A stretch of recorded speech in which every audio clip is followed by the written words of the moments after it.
In 2013, against the breathtaking backdrop of Australia's Great Barrier Reef, an exhilarating summer vacation took an unexpected turn for three close friends: Ethan Stevens, Mia Anderson, and Olivia Turner. The azure waters of the Coral Sea stretched out, merging with the vibrant skies, as they embarked on a journey that would challenge their limits and bond them in ways they never anticipated. Ethan, Mia, and Olivia were inseparable, bound by their shared love for adventure and the ocean. Their exploration of an idyllic island paradise was nearing its end, yet they craved one last adrenaline-packed escapade. It was Ethan who suggested a daring cage diving experience, an idea met with both excitement and trepidation by his two adventurous companions. The group's thirst for adventure was unquenchable, and this final challenge seemed like the perfect way to end their vacation on a high note. Arriving at the quaint island resort, they were greeted by the tropical warmth that enveloped the air. The resort was nestled on the island's edge, offering breathtaking vistas of the pristine coastline and the endless expanse of the Coral Sea. The island was renowned for its vibrant marine life, clear waters, and the Great Barrier Reef, its majestic neighbor. Their fourth day on the island dawned with brilliant sunshine, with the ocean reflecting the bright hues of the sky. Ethan's excitement was palpable as he suggested the exhilarating cage diving adventure. His idea was met with immediate enthusiasm from Mia and Olivia, who were eager to embrace the thrill of swimming alongside sharks. The trio approached the resort staff, who were well-versed in accommodating adventure seekers. The friendly staff guided them to a waiting boat where they were introduced to their experienced guides, Jake and Lara. These seasoned scuba diving experts were dedicated to ensuring their safety while providing an unforgettable encounter with the ocean's majestic creatures. As the boat set sail, the warm sea breeze tugged at their hair and clothes, heightening their anticipation.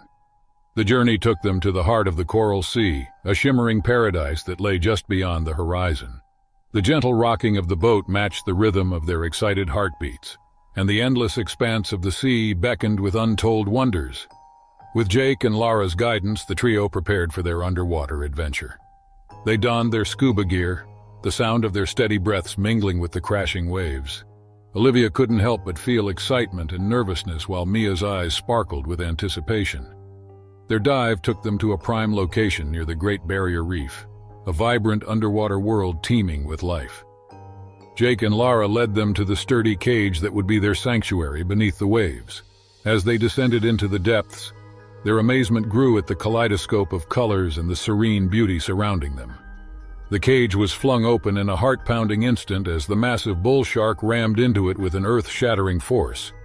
The impact sent shockwaves through the metal structure, causing it to creak and groan under immense pressure. The cage's bars twisted and bent, leaving a gaping hole that exposed Ethan, Mia, and Olivia to the open water and the monstrous predator that lurked just outside. Terror took hold as the shark lunged, its jaws snapping shut with a bone-chilling crunch. Ethan's heart raced as he instinctively raised his arms to shield his face, the shark's razor-sharp teeth grazing his forearm as he narrowly avoided a devastating bite. Mia and Olivia screamed in shock, their cries drowned out by the deafening rush of bubbles and the thunderous roars of the sea.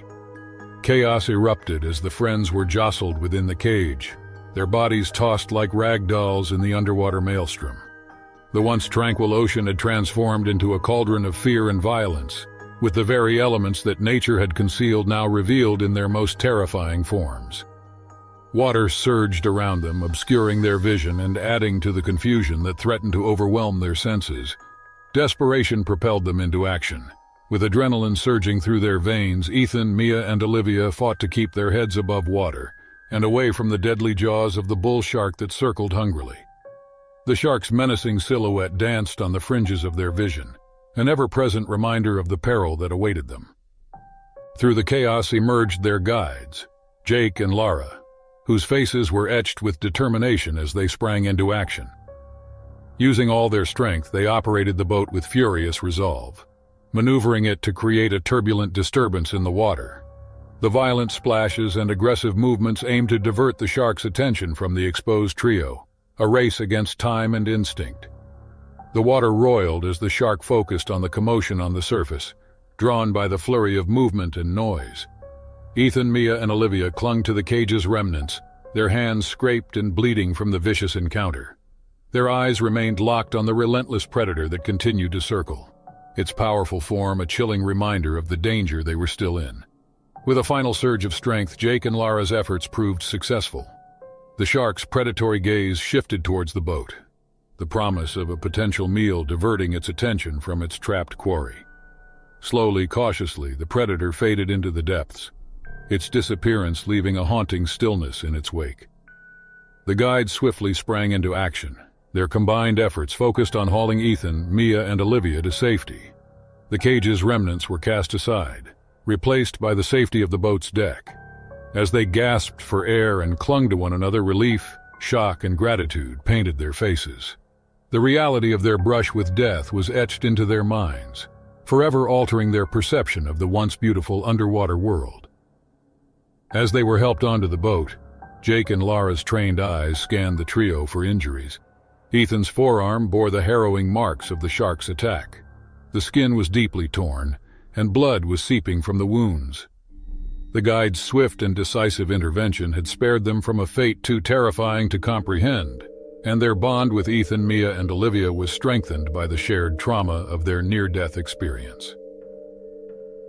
The boat's journey back to the island resort was a mixture of relief and tension, the weight of their encounter sinking with each passing wave.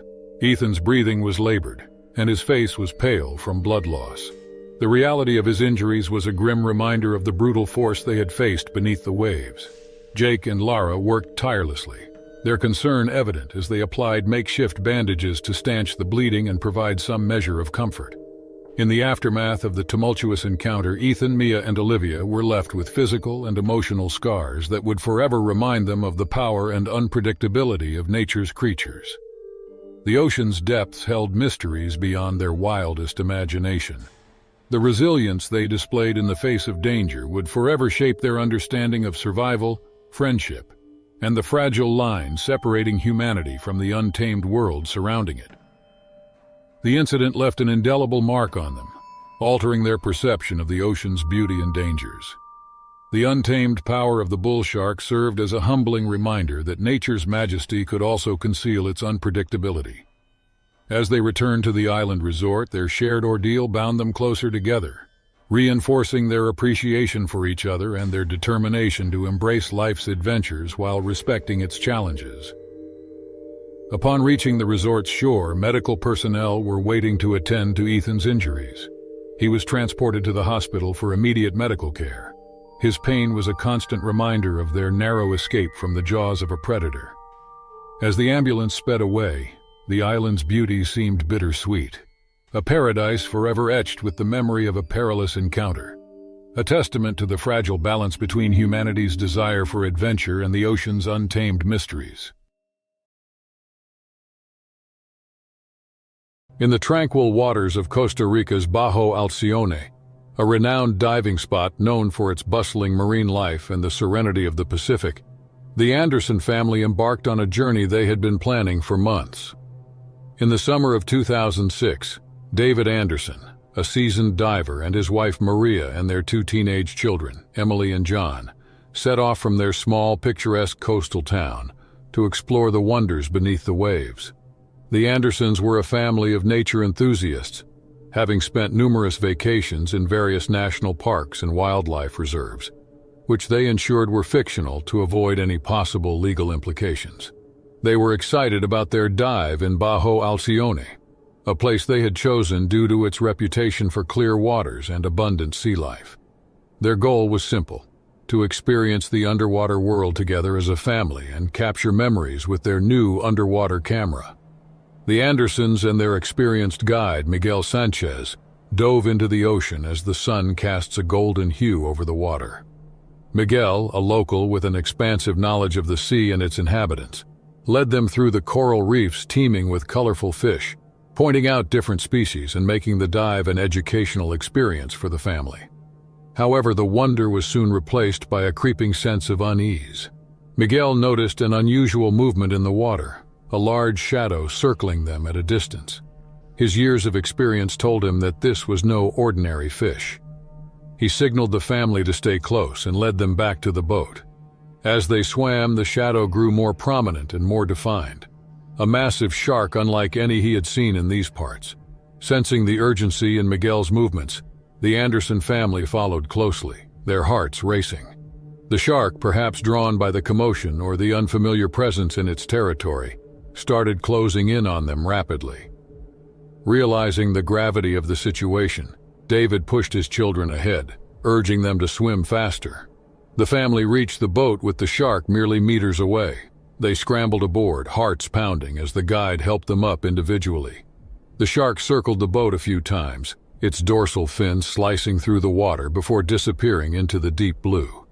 They were safe, but the day's tranquility was lost, replaced by a heavy silence as they sat, processing the close encounter. Upon returning to land, the Andersons reported the sighting to the local authorities, who took it seriously, given the rarity of such aggressive shark behavior in the area. The news spread quickly, stirring concern and fascination among locals and tourists alike. As days passed, the Anderson family's encounter became a cautionary tale, reminding everyone of the respect and caution needed when sharing the ocean with its natural inhabitants.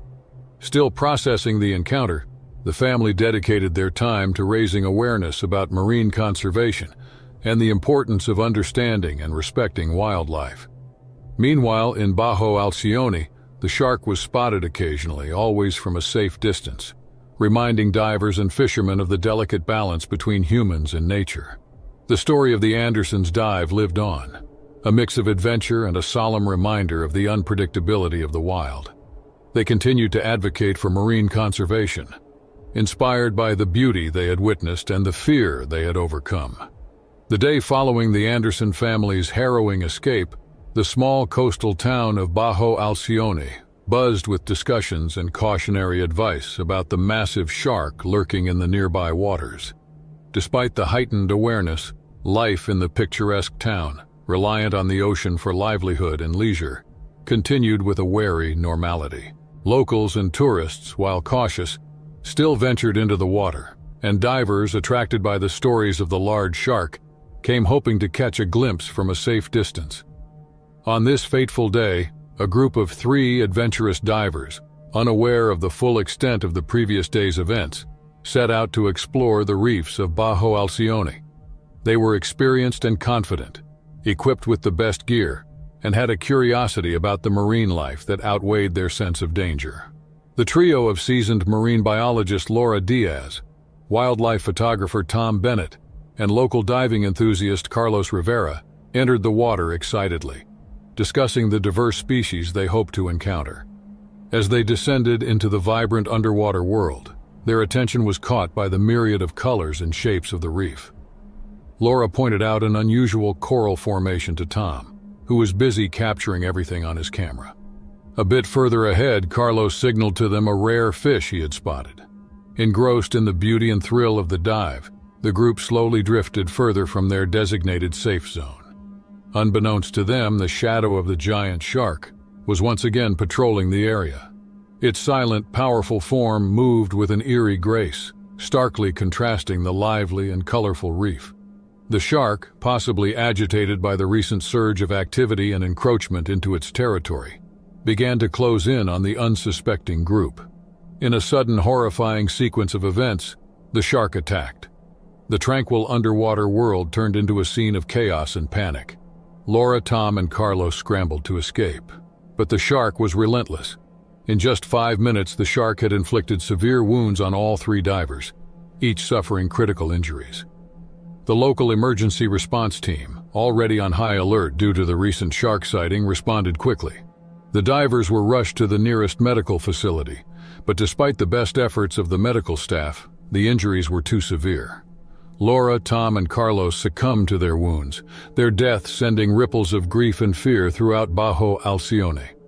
Once vibrant and bustling with life, the community was sad, the tragic incident a stark reminder of the dangers lurking beneath the waves. In response to the tragedy, the local authorities declared the waters of Bajo Alcione off-limits for recreational diving until further notice. A team of marine biologists and shark behavior experts was called to study the area and the aggressive shark, hoping to understand the cause of its unusual behavior and prevent future incidents. As the news spread, the story of the tragic dive and the devastating outcome reached far beyond the small coastal town, igniting debates about the balance between human activity and wildlife conservation.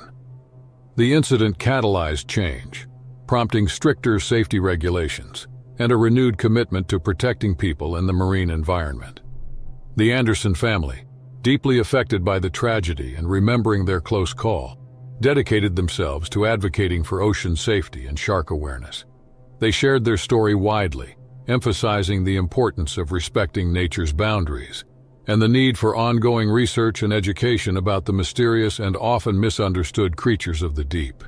The waters remained still in Bajo Alcione, the once popular diving spot, now a quiet memorial to the lives lost. The shark, the unwitting center of the tragedy, continued to roam the ocean, its story intertwined with the town's history, a poignant reminder of the delicate balance between humans and the vast, untamed ocean. Off the rugged coast of Baja California, Mexico, where the Pacific Ocean meets the Sea of Cortez, Jorge Alvarez set out in his modest fishing boat, El Guerrero. Jorge was a seasoned fisherman at 65, his life intertwined with the sea's ebb and flow. His weathered hands and sun-kissed skin bore witness to decades spent navigating these waters, where he had learned to read the ocean's moods like the pages of an open book. On this particular morning, the sea was calm, its surface mirroring the vast expanse of the sky above. Jorge had a feeling in his bones that it would be a good day for fishing. He had set his course towards a spot known among local fishermen for its abundance of game fish, a place where the ocean teemed with life just beneath the waves. As El Guerrero hummed along, Jorge prepared his gear with practiced ease, casting his line into the deep blue waters. Fishing was more than a livelihood for him. It was a connection to generations past, a tradition, and a way of life that he held dear. The sun climbed higher, casting a golden glow over the water.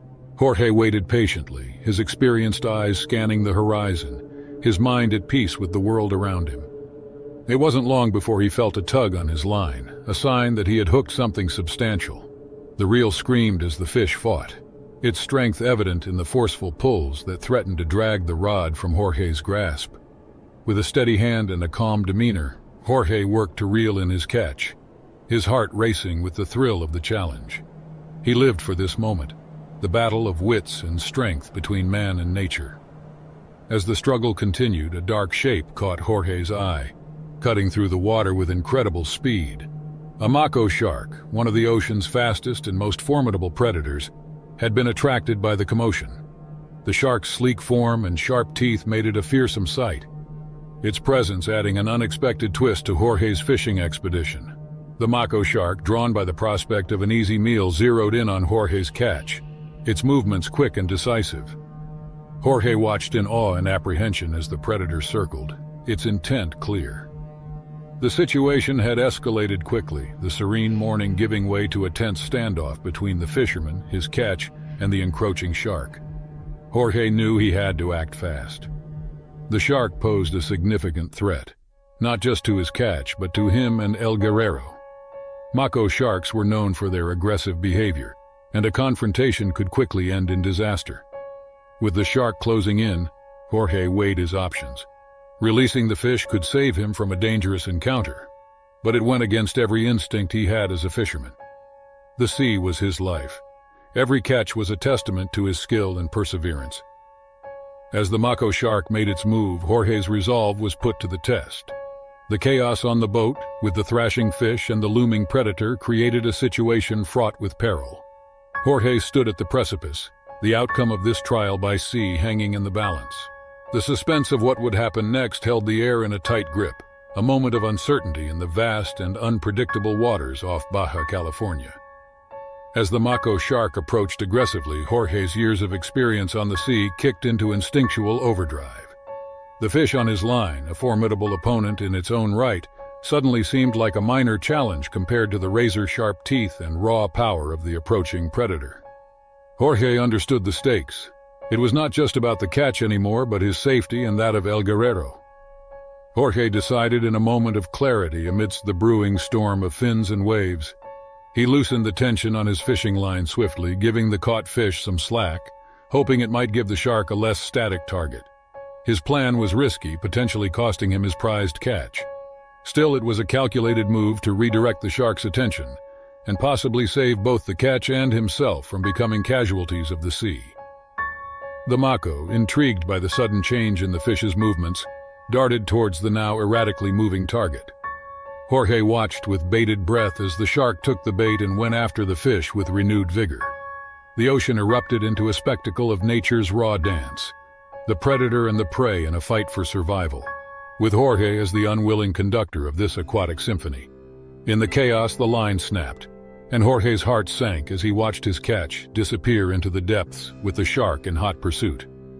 The loss of the fish stung, but the immediate threat to his safety had subsided, leaving Jorge to navigate the waves of relief and disappointment washing over him.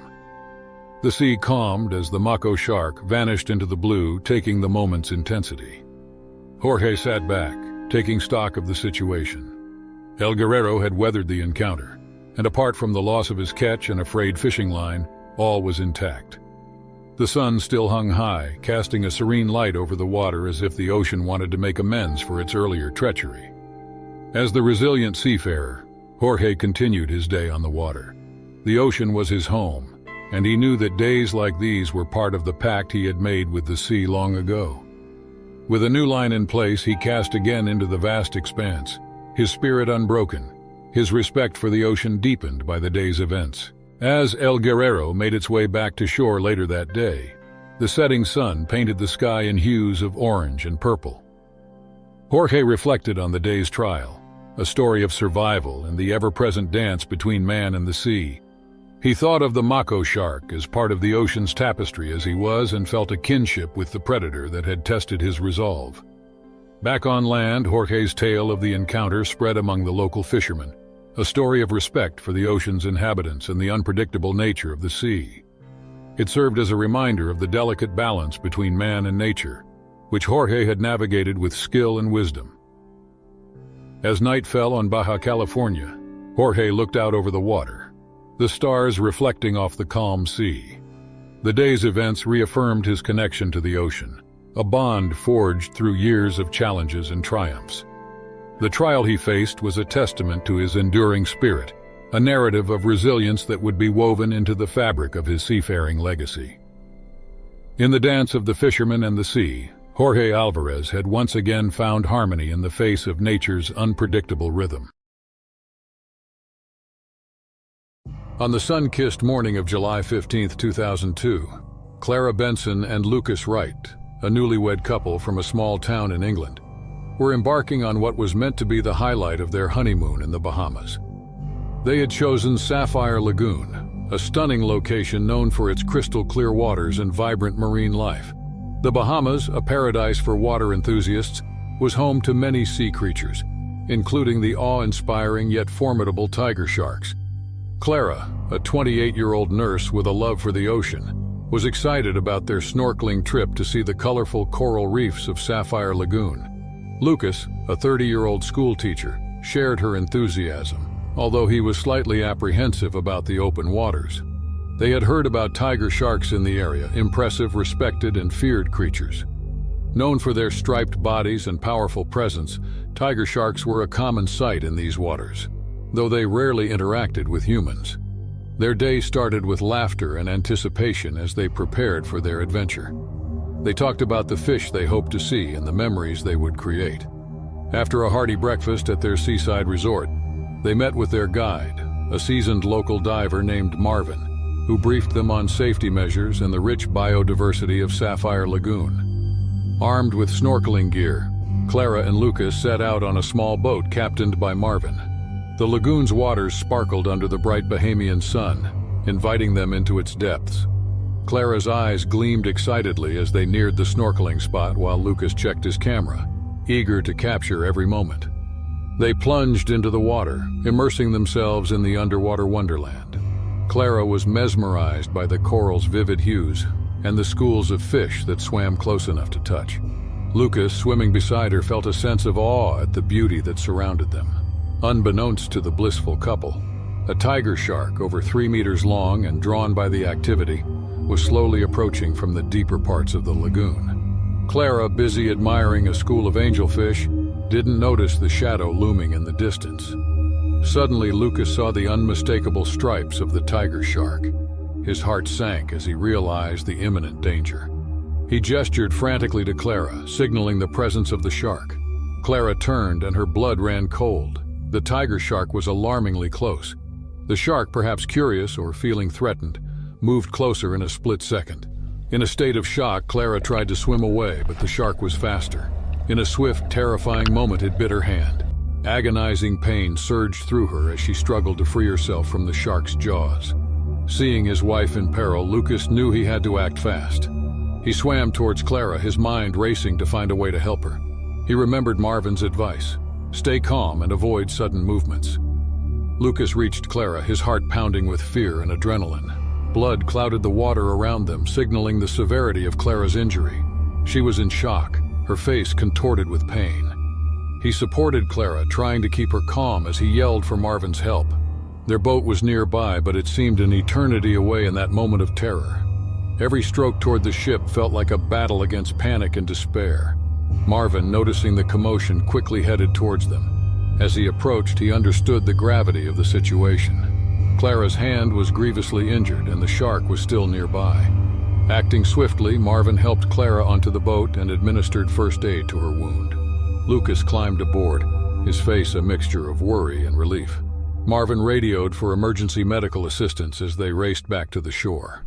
Back on land, an ambulance was waiting. Clara was rushed to the hospital, her condition critical. The bite had caused severe damage, and she was losing a lot of blood. In the hospital, Clara's fight for survival continued. She underwent emergency surgery to treat her injuries. Lucas stayed by her side, holding her hand, his mind filled with fear and hope. The news of the shark attack spread quickly, a chilling reminder of the unpredictability of nature. For Clara and Lucas, the incident was a brutal intrusion into their idyllic honeymoon. Miraculously, after days of intensive care and multiple surgeries, Clara began to recover. The physical scars remained, but her spirit was unbroken. The attack had changed her, but her love for the ocean and its creatures endured. Clara's journey to recovery was slow but steady. She returned to the sea, not to snorkel but to watch from the safety of the shore, and her respect for the ocean's inhabitants deepened. The traumatic experience brought the couple closer, their bond strengthened by the ordeal they had endured together. The tranquility of Sapphire Lagoon had been shattered, but the resilience and love of Clara and Lucas shone through in the face of adversity. Their story became a testament to the strength of the human spirit and the need for respect and caution in the natural world. It was the summer of 2018 in a small coastal town in the United States. Every year, this charming town hosts a beloved flying fish festival that holds a special place in the hearts of locals. Surprisingly, it has gained global fame, attracting people from all corners of the world who share a passion for such unique festivals. The event has become a celebrated and honored occasion for enthusiasts worldwide, adding a touch of magic to the town's traditions. Crowds would gather to witness these fish leaping out of the water, their shining skins resembling stars emerging from the ocean, painting a magical display in the sky. However, little did they realize that this year's festival would take an unexpected turn. As the sun set, Jake, a nature enthusiast who finds joy in experiencing events uniquely, decided to add his twist to enjoying the Flying Fish Festival. Arranging for a more cozy approach, he hopped into his kayak, gently paddling towards where the fish usually appeared. After a few peaceful minutes, he found himself near the magical sight of the flying fish. The sea was typically calm and friendly, but this night held a surprise. The flying fish gracefully danced in the air, their sparkling scales catching the glimmer of the setting sun. It was like a performance on nature's stage, a show that brought joy and peacefulness to the onlooking audience gathered for the annual festival. The townsfolk cheered, enchanted by the beautiful display revealed in the evening sky. These flying fish were the show's stars, their leaps and spins creating a mesmerizing theatrical dance. The festival was a time of celebration when the entire town came together to witness the magical event. Families, friends, and even curious strangers joined to experience the eye-catching performance that painted the sky elegantly. Little did anyone know an unexpected visitor lurked beneath the water's surface. A shadowy figure moved silently, drawn to the performance above. The joyous celebration in the air accidentally invited a disturbance that would turn the festival into an unforgettable and unexpected story. As the flying fish continued their flying display, leaping through the air, the sunset light and the boat focus lights worked as a stage light in this lively event, for the viewer to see the fish star dance in a different style as they were coming out from the water one after another, a natural, calculated performance, making everyone cheer. But unfortunately, under the water, an enormous shadow moved. A massive shark was drawn to the excitement above the surface. The unseen visitor approached, sensing an opportunity in the festivity. What was meant to be an evening of peacefulness and joy was about to take a chilling turn, with the unexpected intruder ready to make its presence known in a way that no one could have expected.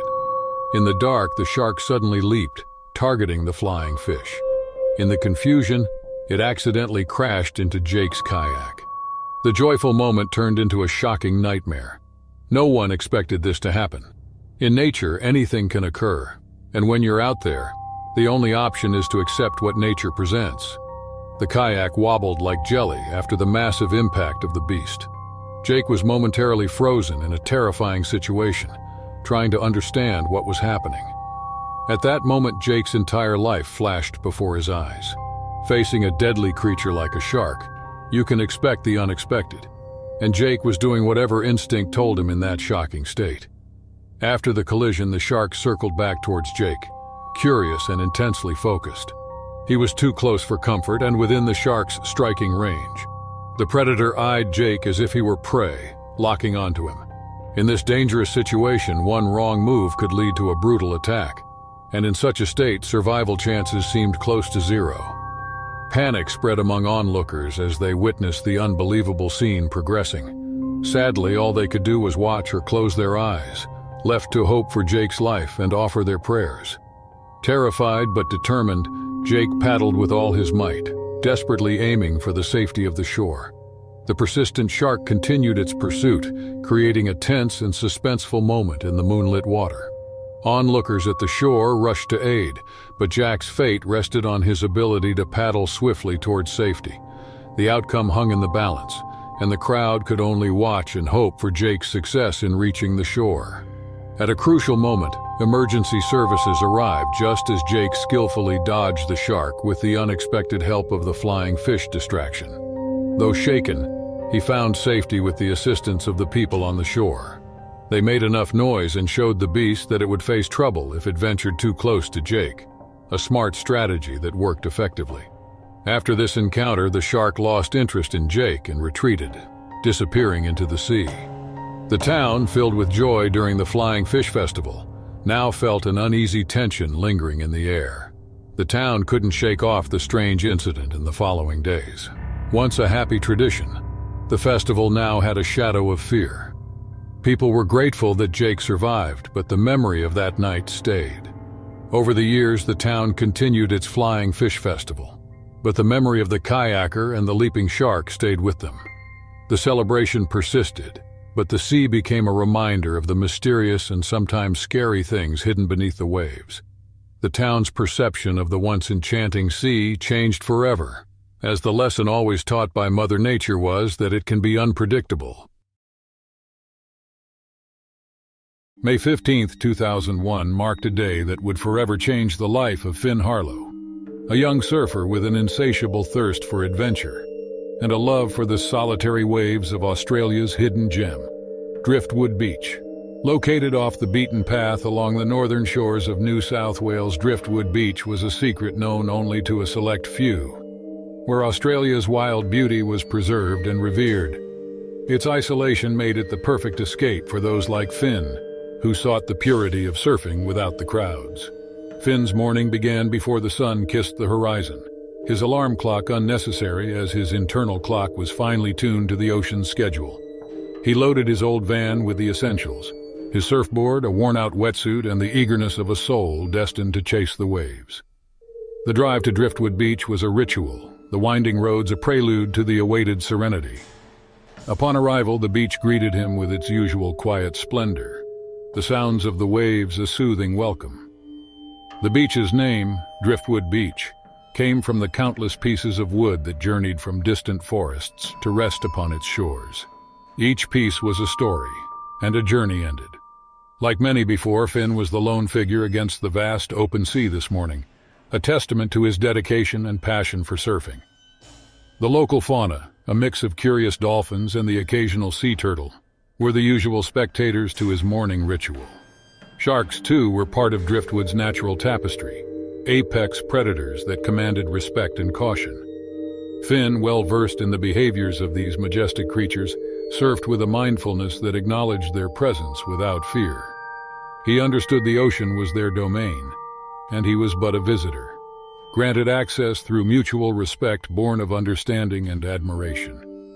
As Finn suited up and made his way to the water's edge, the first light of dawn cast a golden hue over the sea, the waves whispering invitations to dance. Paddling out, he felt the familiar rush of anticipation, the cool water enveloping him, erasing any remnants of sleep or lingering dreams. Today, the ocean was generous, offering wave after wave, each ride a blend of adrenaline and bliss, a perfect harmony between surfer and sea.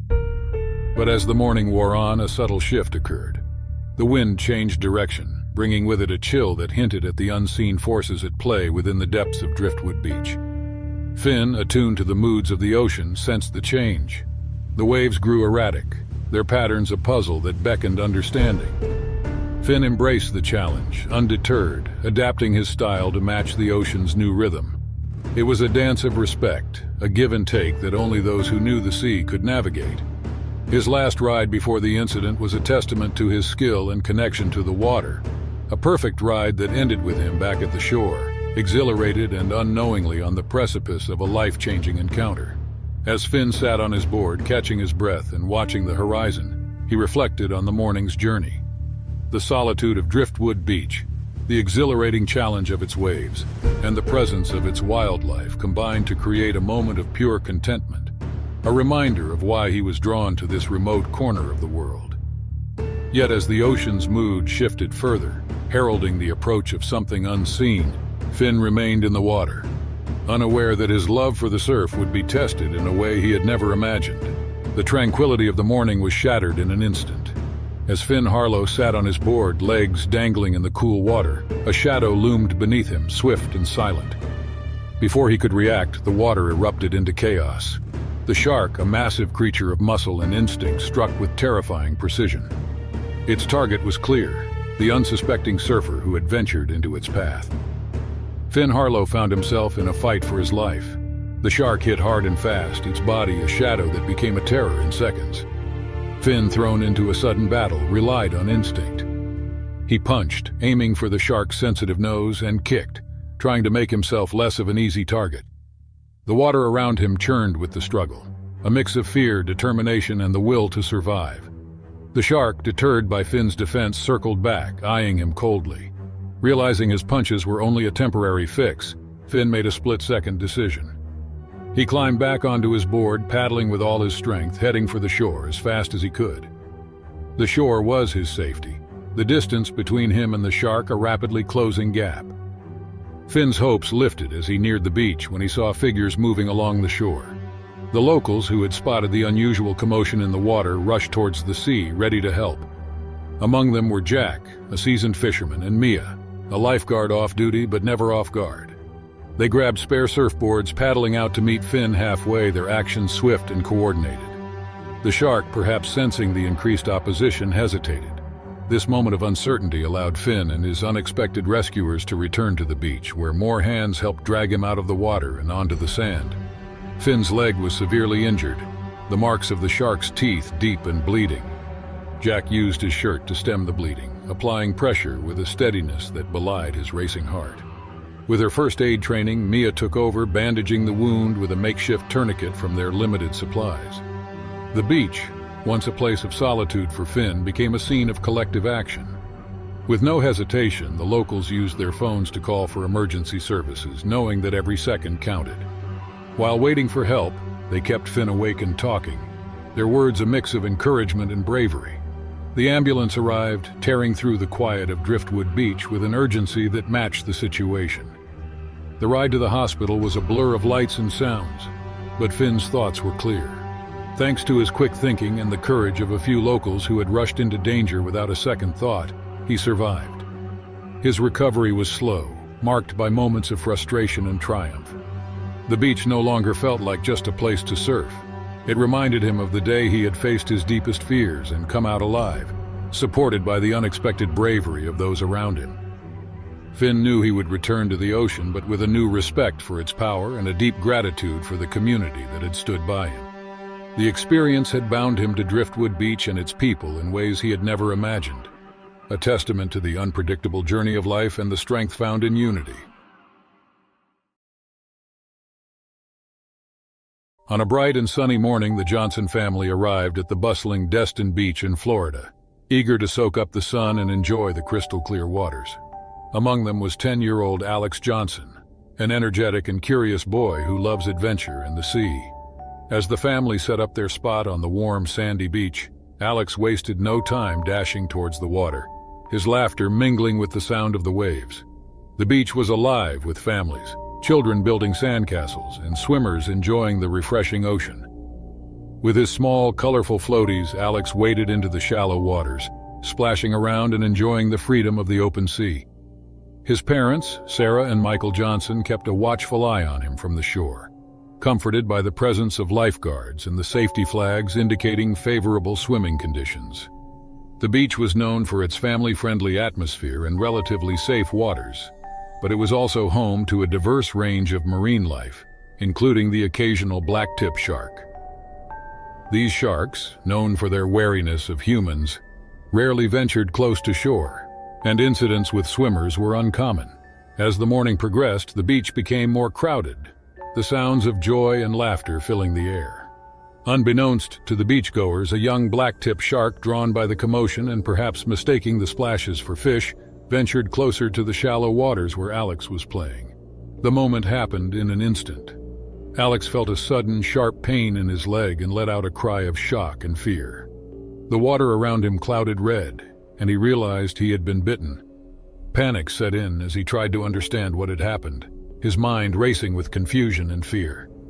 Sarah and Michael's hearts sank on the shore as they heard Alex's cry. They rushed towards the water, their minds filled with dread. The lifeguards, trained for such emergencies, sprang into action, signaling swimmers to exit the water and rush to Alex's aid. They found him scared but brave as they reached Alex, trying to stay calm amidst the chaos. The bite, while frightening, appeared to be superficial, but it was essential to get Alex out of the water and provide the necessary first aid. Once a scene of idyllic summer fun, the beach turned into a flurry of activity as safety personnel worked to ensure Alex's well-being and reassure the concerned onlookers. The incident served as a stark reminder of the unpredictable nature of the ocean and its inhabitants, even in the seemingly safe shallows of a popular beach resort. As Alex was carried back to the shore, the importance of beach safety and awareness of the marine environment became at the forefront of everyone's minds. The Johnson family's day at the beach had taken an unexpected turn, highlighting the delicate balance between enjoying the natural beauty of the ocean and respecting the creatures that call it home. The suspense of the situation and the concern for Alex's well-being hung heavily in the air, a pivotal moment in their family holiday at Destin Beach. Back on shore, the lifeguard swiftly administered first aid to Alex's leg, cleaning the wound and ensuring it was not severe. His parents, Sarah and Michael, huddled around him, their expressions a mix of relief and concern. Alex, his initial shock subsiding, clung to his parents, the reality of the encounter slowly sinking in. The beach's head lifeguard, a seasoned professional with years of experience, took a moment to educate the gathered crowd. He spoke about the nature of blacktip sharks, emphasizing their general aversion to humans and the rarity of such incidents. He highlighted the importance of remaining vigilant while enjoying the sea and adhering to safety guidelines, such as swimming in designated areas and avoiding the water at dawn and dusk when sharks are more likely to feed. As the crowd listened, a sense of calm returned to the beach. The Johnson family, particularly grateful for the lifeguard's swift response and care, thanked them profusely. Now more curious than scared, Alex listened intently, his fear replaced by a newfound respect for the ocean and its inhabitants. Determined not to let the incident mar their family trip, Sarah and Michael decided to turn the experience into a learning opportunity. They spent the rest of the day exploring the beach's educational centers, which offered insights into marine life and conservation efforts. Alex, his adventurous spirit undimmed, was captivated by the stories of the sea and its creatures, his encounter with the blacktip shark becoming a pivotal moment in his young life. As the day drew to a close and the sun dipped below the horizon, the Johnson family sat together on the beach, watching the waves gently roll in. The day's events had brought them closer, a reminder of the unpredictable beauty of nature and the strength of their family bond. The incident at Destin Beach became a story often retold in the Johnson household, not as a tale of fear but as one of resilience and understanding. Alex in particular would look back on that day as the moment his fascination with marine biology was sparked, a silver lining in an unexpected encounter. The beach slowly emptied as families packed up, the lifeguards made their final rounds, and the tranquil sounds of the evening sea whispered promises of new adventures. The Johnson family's holiday in the Florida Keys had been unforgettable, a blend of joy, surprise, and valuable lessons learned in the lap of nature. Their experience was a testament to respecting the ocean, a vast and wondrous world that demands our admiration and caution. In the tranquil waters off the coast of the Seychelles, a small island named Isla Verde beckoned adventurers and conservationists alike. Known for its vibrant coral reefs and diverse marine life, the island was a paradise for those seeking to explore the underwater world. Among them was Thomas Blackburn, a 28-year-old environmental volunteer passionate about marine conservation. It was June 16, 2001, a day that promised clear skies and calm seas, perfect for the scheduled cleanup dive around the island. Thomas and fellow volunteers, including his close friend and fellow diver Lucas Bennett and seasoned diver Sarah Gomez, prepared for the day's mission. Their goal was to remove debris from the coral reefs, ensuring a safe habitat for the marine creatures. With his tousled brown hair and keen green eyes, Thomas was known for his infectious enthusiasm and love for the ocean. He had left his job in England to travel and volunteer in marine conservation projects worldwide. Isla Verde was his latest stop, where he quickly made friends with a small community of divers and environmentalists. Lucas, Thomas's diving partner, shared his passion for the ocean, but was more cautious and measured in his approach. Sarah, their dive leader, was a seasoned pro, her years of experience evident in her confident demeanor and deep respect for the sea. As they geared up, Thomas felt a surge of excitement. Diving was where he felt most at home amidst the silence of the underwater world. The group set off in their boat, the clear waters revealing the colorful life beneath the surface. They reached their designated dive spot, a part of the reef known for its stunning coral formations. The underwater world opened up before them as they descended, a kaleidoscope of colors and movements. Thomas was captivated by a school of vibrant fish darting among the corals. However, today's dive was an unexpected and terrifying encounter. As they worked on removing a tangled fishing net, a massive tiger shark emerged from the depths. Its sleek, powerful body easily cut through the water, its cold eyes surveying the scene. The shark, over 10 feet long, moved with a grace that belied its potential for ferocity. Thomas, closest to the creature, felt a primal fear grip him. He had learned about tiger sharks in his conservation studies, known for their curiosity and assertive nature. They were formidable predators. In a heartbeat, the shark turned its attention towards Thomas, its powerful tail propelling it forward. Thomas froze, his heart pounding in his chest. The shark's jaws opened, revealing rows of razor-sharp teeth. Lucas, witnessing the scene, acted instinctively. He swam towards Thomas, yelling through his regulator to distract the shark. Seeing the danger, Sarah quickly joined in, trying to create a barrier between the shark and Thomas. But the shark was undeterred. It lunged at Thomas, its teeth sinking into his leg. The pain was immediate and searing. Thomas felt himself being pulled down, the weight of the shark immense. He struggled, trying to push the shark away, but its grip was unyielding. Lucas and Sarah, in a desperate attempt to save their friend, attacked the shark, punching and kicking, trying to force it to release Thomas. After what seemed like an eternity but was only seconds, the shark let go, disappearing into the depths as quickly as it had appeared. Thomas was bleeding profusely, his leg mangled. Lucas and Sarah, their hearts racing with adrenaline and fear, quickly helped him to the surface. They signaled the boat for an emergency pickup. As they sped back to the island, Sarah applied pressure to Thomas's wounds, trying to stem the bleeding. Lucas held Thomas's hand, offering words of comfort, his mind racing with worry. They reached the island and Thomas was rushed to a medical facility. The doctors worked swiftly, but the damage was severe. Thomas had lost a significant amount of blood and his leg was beyond saving. The decision was made to amputate.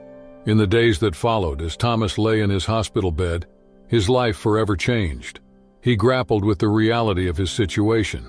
The ocean, his source of joy and passion, had nearly claimed his life. Yet amid the pain and loss, Thomas's spirit remained unbroken. His thoughts often drifted to the shark, the majestic creature that had altered his destiny. He harbored no anger, only a deeper understanding of the wild and unpredictable nature of the ocean's inhabitants. The attack at Isla Verde became a story of survival and resilience, a testament to the power of the human spirit in the face of adversity. It also served as a stark reminder of the importance of respecting the ocean and its creatures, acknowledging that humans were but visitors in their domain. In 2012, among the silent waves gently splashing the shores of the lovely coast of Australia, a committed marine researcher named Alex found himself fully sunk in the ocean's mysteries. Conducting complex nighttime studies on the behavior of sharks from the limits of a small boat, he sailed gracefully into the heart of the midnight marine world. The soft glow of the dim moonlight painted a dreamlike and captivating picture on the water's surface as he explored even deeper into the secretive area of sharks. Little did he realize that the calm night held within its folds a disturbing encounter, an unexpected twist that would deeply challenge and reshape his understanding of the vast and refined sea. As the small boat gently tossed in the darkness, Alex gazed intently into the water and watched the sharks closely under the pretty moonlit waves. It's fascinating to observe their behavior. The waves are all lit up by the moon, making it an extraordinary sight. It feels like Alex is discovering a new world under the sea, with the sharks doing their thing in the moon's spotlight. The night air enveloped them, carrying a clear sense of hope. At night, the ocean and humans felt a quiet connection. Gentle waves made a calming sound, revealing some secrets under the moon's glow. In the silent night, the ocean whispered ancient stories with each ripple, and the moon's light made the water look charming. As the night deepened, an abrupt shift in the ocean's temperament broke the serene dialogue. Waves, once gentle and lulling, transformed into turbulent, foaming beasts. Each crest rose higher, more menacing than the last, as if the sea had awakened from a tranquil dream into a restless turmoil. Once cradled by the ocean's calm, the boat was now caught in an unpredictable dance of surging water. Alex, his heart pounding in his chest, grappled desperately for stability. But the relentless sea showed no mercy. A rogue wave, like a creature of the deep, reared up and crashed against the vessel. It snatched Alex from his refuge with a sudden, forceful sweep, casting him into the churning, ink-black abyss below. The night air was pierced by his startled cry, quickly silenced by the roaring waves, as he plunged into the cold, unforgiving depths. In the middle of the moonlit night, the small boat, now left to the mercy of the unpredictable waves, continued its gentle rocking motion. In a state of panic, Alex struggled to regain self-control after sinking into the cold, ink-black depths. The darkness surrounding him seemed almost clear as he wrestled with confusion and the unexpected turn of events. The ghostly silence of the night was broken only by the sounds of distant waves and the occasional creaking of the drifting boat, creating an atmosphere of tense uncertainty. A curious yet risky shark slipped through the deep waters in this creepy spot, alert to even the tiniest shifts. While Alex faced challenges in the cold, deep sea, everything underwater went quiet, witnessing a delicate mix of danger and basic instincts, a fantastic scene unfolding beneath the waves. It was like nature putting on a show. Everyone below the surface was tuned in. As Alex floated in the ocean's embrace, surrounded by the mysterious spin of moonlit waves, the curious shark continued its silent circling below. The moonlight and shadows mixed fascinatingly, creating a strange feeling. It became hard to tell what was real and hidden in the shadows. It felt like there was a mysterious curtain, making us think about the mix of things we see and things hidden away. The cool touch of the water seemed to whisper tales of the ocean's secrets, embracing Alex in its enigmatic narrative. The curious shark, a deep-sea dweller, stayed alert, showing us the cool things hidden beneath the waves. It kept an eye out, letting us see the secrets of the ocean world. The shark was like a guard of the deep, reminding us of the big and incredible world under the water. Every move it made could reveal more about the fantastic stuff happening below the surface. In the big sea at night, Alex felt the cold ocean around him. The moon made waves and the underwater world was full of mysterious sounds. A graceful shark joined Alex's ocean exploration, leaving a lasting impression. Their silent communication showed how humans and the sea are connected, sharing ancient secrets. Every move in this underwater tale reveals the special bond between people and the mysterious ocean. Alex's built-in survival instincts pushed him into action in those prolonged moments that felt like an eternity. He started returning to the small boat floating above with organized and careful movements. First, he reached through his pocket and found his handy flashlight. The beam of a flashlight cut through the all-around darkness, casting a creepy glow on the underwater area and revealing the tricky form of the shark. A chilling realization settled in as beads of cold sweat formed on Alex's head. He was awfully within the shark's reach.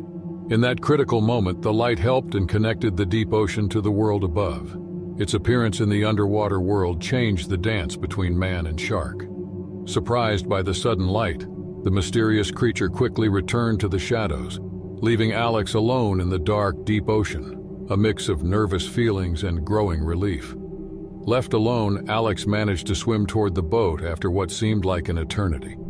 As Alex carefully climbed back onto the boat, the memories of the encounter hung in the air like a haunting tune, a clear sign of how unpredictable the ocean can be.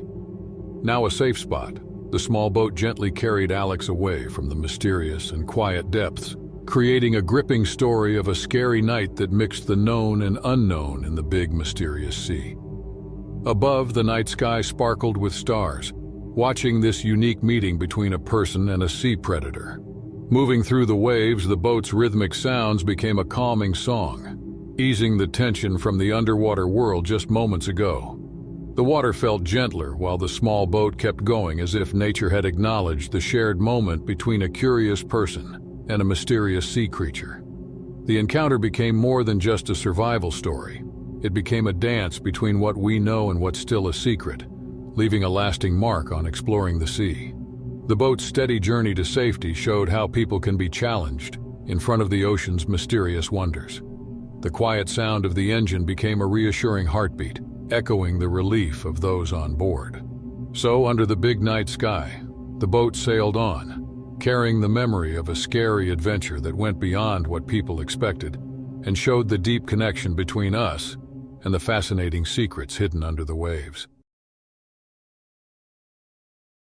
The sun rose over the azure waters of Emerald Cove, a picturesque yet challenging racing venue nestled on the coast of Florida, USA. It was September 23, 2005, a day that promised excitement and high adrenaline as the annual Emerald Jet Ski Grand Prix was about to commence. Competitors from across the nation had gathered, their spirits buoyed by the competition and the beauty of the cove known for its clear waters and vibrant marine life. Among them was Samantha "Sam" Jennings, synonymous with talent and determination in the jet ski racing community. At 24, Sam had already clinched several national titles. Her prowess on the water was unmatched, and her focus was unwavering. Today, she was not just another racer, she was the one to beat. While a paradise for racers and tourists alike, Emerald Cove was also home to a diverse ecosystem, including several species of sharks. Fishermen and divers often saw these majestic predators in the deeper channels, away from the bustling beaches and racing zones. The locals respected these creatures, understanding their role in the ocean's hierarchy as essential to maintaining ecological balance. Sam's day had begun with a mix of nerves and excitement. The air was charged with anticipation as she reviewed the race course with her coach, Mike Harris.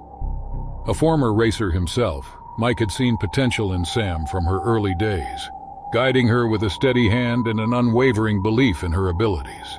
As competitors lined up at the starting point, the buzz from the crowd filled the air, a vibrant mix of cheers and music. Sam, focused and poised, gave her jet ski one last check, a ritual that grounded her amidst the chaos. Her family, always her staunchest supporters, waved from the stands, their faces alight with pride. The race commenced with the roar of engines, slicing through the silence of the cove as racers took off, their jet skis leaping over the waves.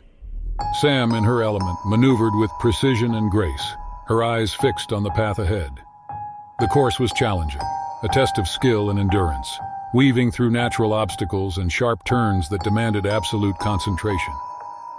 Halfway through the race, as Sam rounded a particularly tricky buoy, her jet ski hit an unexpected wave, throwing her off balance. In a heartbeat, the champion racer found herself in the water, the shock of the cold hitting her as she struggled to orient herself. Above the surface, the race continued, the other competitors unaware of Sam's plight. Mike, watching from a distance, felt a surge of worry. It was unlike Sam to falter, and as seconds ticked by with no sign of her resurfacing on her jet ski, his concern deepened. Sam fought to regain her composure in the water, her training kicking in as she looked for her jet ski, floating a few yards away. But as she swam towards it, a shadow beneath the water caught her eye, a presence so ominous that her heart skipped a beat. The shadow beneath the water grew more extensive, and Samantha Sam Jennings realized she wasn't alone. The realization hit her like a wave. She was in the domain of one of the ocean's most respected predators, a shark. Panic surged within her, but years of training and innate resilience pushed her toward survival rather than surrender. In the crucial seconds that followed, the shark made its move, a blur of motion that sent adrenaline coursing through Sam's veins. She felt the pressure around her leg, an unbearable pain that threatened to pull her under. Instinctively, she fought, thrashing in the water, her mind racing for a way out of this nightmare. Above the surface, the race had come to an abrupt halt. Mike Harris had sounded the alarm, and rescue teams were already speeding towards the site. The crowd, moments ago alive with excitement, now held its breath in collective apprehension. Sam's world narrowed down to the struggle for survival. She remembered reading about shark encounters and how a show of resistance could sometimes deter the predator. With every ounce of strength she had, she fought, her kicks becoming more frantic, her will to survive burning brighter than the pain. Then, as suddenly as it had begun, the attack ceased. The shark, perhaps dissuaded by Sam's resilience, disappeared into the depths of the cove. Sam, buoyed by a mix of relief and shock, was quickly pulled from the water by the rescue team, her leg badly injured but her spirit unbroken. The aftermath of the attack was a whirlwind of activity. Sam was rushed to the hospital, her family and Mike by her side, offering words of comfort and strength. The jet ski racing community rallied around her, their rivalry forgotten in the face of her ordeal. News of the attack spread, reigniting discussions about safety in waters known for shark activity. Recovery was a long road for Sam. The physical wounds healed with time, but the psychological scars remained. Yet in the face of adversity, her spirit never wavered. With Mike's unwavering support and her family's love, she found the courage to face her fears, speak about her experience, and advocate for shark conservation. Sam's story became one of resilience, a testament to the human spirit's capacity to overcome even the most terrifying encounters. She returned to the water not as a racer, but as a champion for the coexistence of humans and marine life. Her experience gave her a unique perspective she shared with young athletes and conservationists. The annual Emerald Jet Ski Grand Prix continued with enhanced safety measures and a renewed emphasis on respecting the ocean's inhabitants. Sam often attended not as a competitor, but as a reminder of the delicate balance between pursuing one's passions and respecting nature's power. In 2005, along the sun-kissed coastline of the vibrant city of San Harbor in the United States, a tale of peril unfolded. The tranquil waves hid the mysteries of the deep as a group of intrepid fishermen, whose lives were intertwined through years of shared experiences, prepared to cast their nets into the ocean's embrace. Among them was Lucas Mitchell, a seasoned fisherman known for his prowess in navigating tumultuous waters and his unwavering courage in the face of adversity. Lucas, a rugged man in his late 30s, bore the weathered countenance of someone who had spent a lifetime at sea. With salt-bleached hair and calloused hands, he was a living testament to the indomitable spirit of those who relied on the ocean's bounty for their livelihood. Beside Lucas stood Owen, a lanky and amiable soul with a contagious laugh that echoed across the waves. Liam, a wiry young man with an insatiable curiosity about the world beyond the horizon, manned the stern of the boat. Ethan, the quietest among them, possessed an innate connection to the ocean that transcended words. Guided by their unwavering bond and profound respect for the ocean's unpredictable nature, Lucas, Owen, Liam, and Ethan ventured into the boundless expanse of the sea. The echoes of their laughter harmonized with the rhythmic sound of waves against the hull, creating a melody that reverberated with the unspoken connection that bound them together. As the boat cruised away from the shores of Sand Harbor, tension grew among the crew. The thrill of the unknown lay before them, mingled with the anticipation of a bountiful catch. Owen and Liam took the lead, preparing to drop the first net into the depths below. They released the net with eager hands, feeling the weight of their hopes and aspirations. Minutes ticked by, and the excitement reached a crescendo as the crew hoisted the net back on deck. The glistening bodies of tuna shimmered under the sunlight, a testament to their initial success. Spirits lifted, and the four fishermen exchanged triumphant glances, a silent pact to seize the ocean's treasures. Satisfied with their first catch, the crew navigated to a new location, hopeful for a more abundant yield. Lucas and Ethan prepared to cast the second net, their eyes scanning the horizon for signs of life. The gentle lapping of the waves provided a deceptive sense of serenity, masking the turmoil lurking beneath the surface. Ethan, an experienced fisherman with a keen intuition, felt a disturbance in the water that sent shivers down his spine. A foreboding feeling gnawed at him as if a behemoth stirred below the depths, a prelude to a cataclysmic event. He turned to Lucas, his voice quivering with unease. Ethan told Lucas that something feels off about the spot where they are, his gaze fixed on the churning waters. Ethan can't shake the feeling that there's something massive lurking beneath. Lucas chuckled, dismissing Ethan's apprehension as mere paranoia. Undeterred, the two fishermen lowered the second net, casting their doubts aside. The yield sank into the abyss, and the minutes stretched like an eternity. Suddenly, a commotion erupted beneath the surface, a violent disturbance that shattered the tranquil facade. A dark shadow loomed, morphing into an enormous, fearsome creature that defied comprehension. The water erupted in a tumultuous frenzy as an aggressive great white shark, its gaping maw brimming with razor-sharp teeth, burst forth from the depths. A guttural roar echoed across the boat, a primal symphony of terror resonating in the crew's hearts. Lucas's heart pounded in his chest, his instincts screaming to retreat. Lucas's heart raced as he released the net, his fingers shaking with shock and anticipation. The shark's immense silhouette hovered dangerously close to the boat's edge, a nightmarish specter poised to strike. Time warped as Lucas and the creature locked eyes, a chilling connection between predator and prey.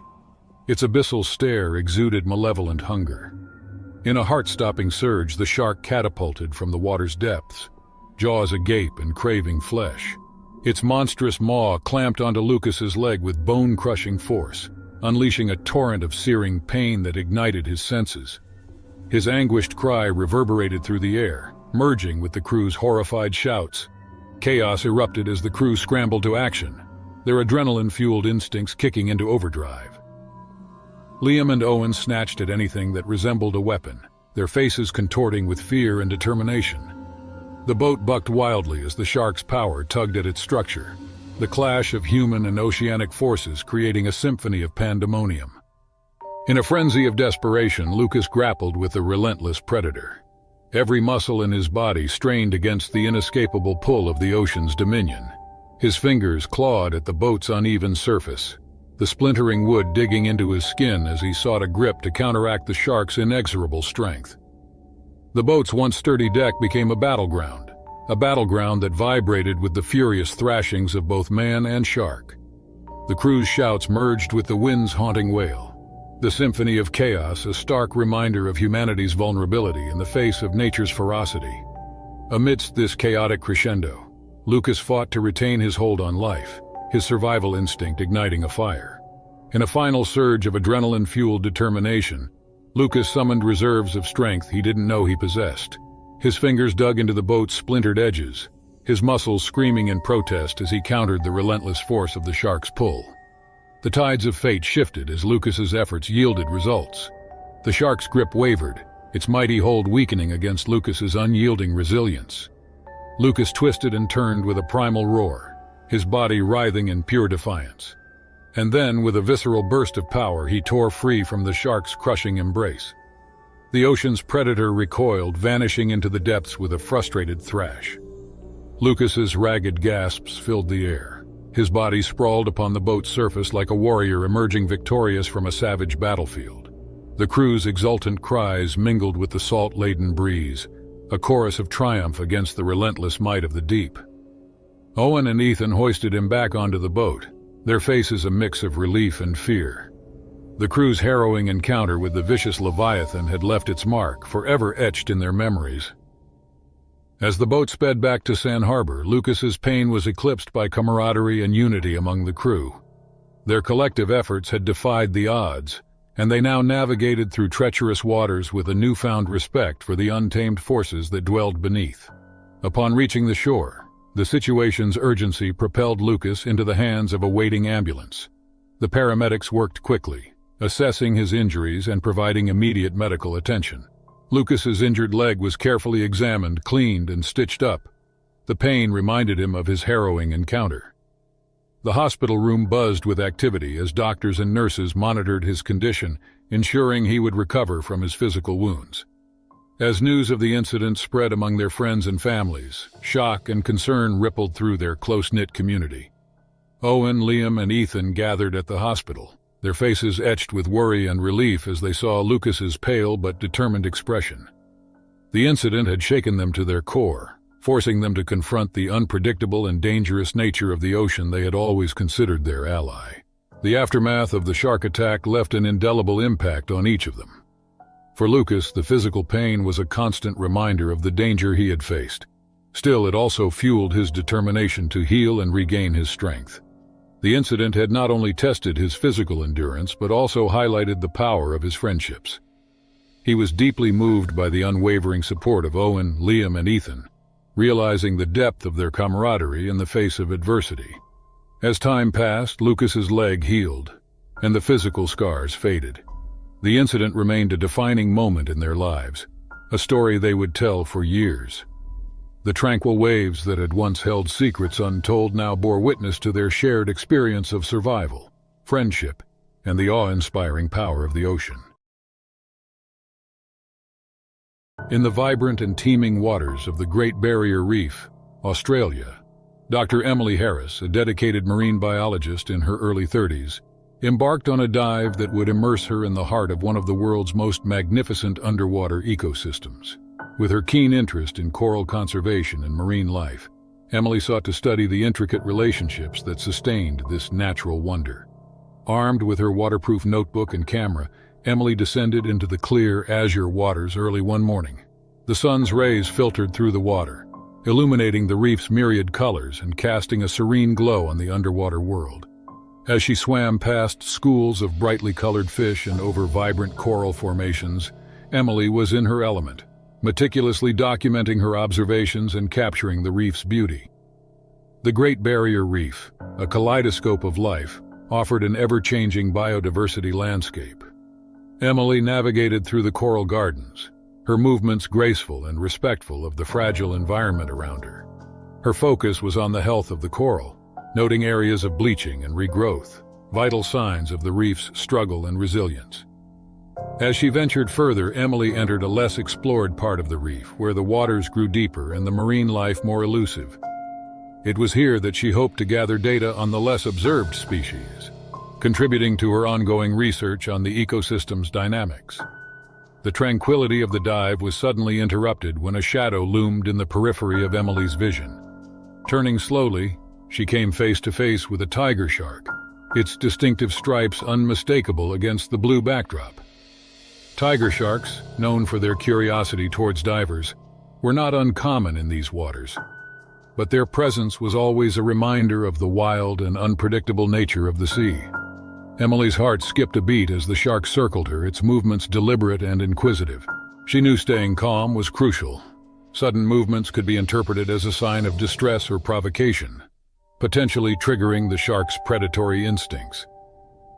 Emily maintained her composure by recalling her training and encounters with marine life.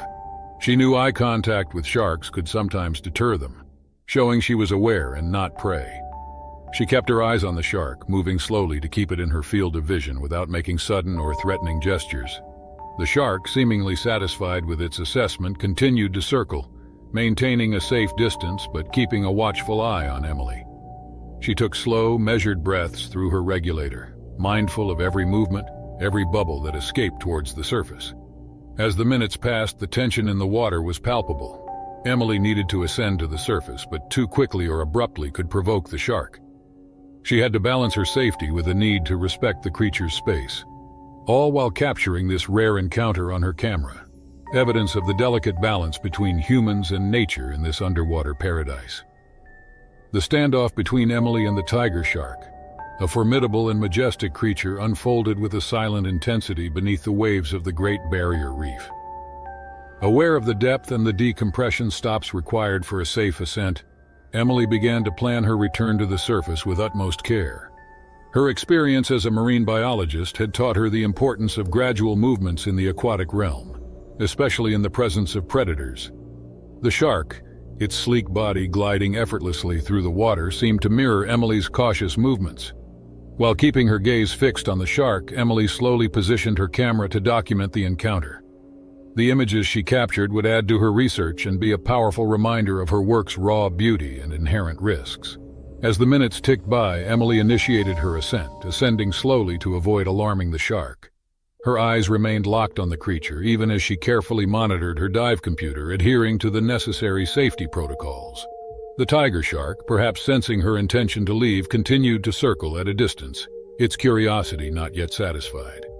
The water around them seemed to pulse with the life of the reef, the vibrant colors and movements of other marine inhabitants creating a mesmerizing backdrop to their encounter. Emily's heart, though still racing, was filled with a profound sense of awe and humility. She was a visitor in the depths of one of the planet's most extraordinary ecosystems, witnessing the complex interplay of life that thrived beneath the waves. As Emily reached her first decompression stop, she hovered, allowing her body to adjust. The shark, its interest seemingly waning, gave her one final, lingering look before turning away and disappearing into the blue expanse. Emily watched it go, a mix of relief and disappointment coursing through her. On the surface, Emily's colleagues awaited her return, their anxious faces breaking into smiles of relief as she emerged from the water. As she recounted her encounter, her respect for the tiger shark and the lessons it reaffirmed about coexistence and respect in the natural world became evident. Her story, punctuated by the stunning photographs she had taken, underscored the importance of her work and the need to protect these magnificent creatures and their habitats. In the following days, Emily's encounter with the tiger shark became a focal point of her research presentations. She spoke of the need for conservation, the beauty of the underwater world, and the delicate balance between humans and marine life. Her experience, a close call that ended in mutual respect, served as a poignant reminder of the wonders and dangers of the deep. The Great Barrier Reef, with its endless mysteries and breathtaking beauty, had once again proven to be a place of learning and discovery. For Emily, the encounter reaffirmed her commitment to marine conservation, a vivid illustration of the challenges and rewards of exploring the uncharted territories of the ocean. Her close call with the tiger shark, far from deterring her, only deepened her resolve to protect these waters and their inhabitants, ensuring that future generations would have the opportunity to witness the marvels of the deep, just as she had. On the sun-drenched morning of July 16, 2010, the Coral Lagoon in Australia shimmered with inviting clarity. A paradise for marine enthusiasts, the lagoon, known for its vibrant coral reefs and diverse marine life, was a haven of tranquility. Daniel Thompson, a 28-year-old spearfishing lover, and his friend Mia Bennett set out for adventure in these inviting waters. Daniel, a seasoned spearfisher, and Mia, an enthusiastic underwater photographer, had planned this trip for weeks. Their excitement was palpable as they loaded their gear onto their small boat, the early morning sun casting a golden glow over the lagoon. The day they promised clear skies and calm waters, perfect conditions for exploring the underwater world of Coral Lagoon. As they set off, Mia chatted animatedly about the photograph she hoped to capture, her camera already in hand. Daniel, more focused, checked his spearfishing equipment, ensuring everything was in order. He had always been fascinated by the ocean, its mysteries, and dangers alike, and spearfishing was his way of connecting with this vast, unexplored world. Coral Lagoon was home to many marine species, but it was also known for its population of tiger sharks. These majestic yet formidable creatures were a common sight in the area. Though generally not aggressive towards humans, their presence demanded respect and caution. Daniel and Mia were aware of this.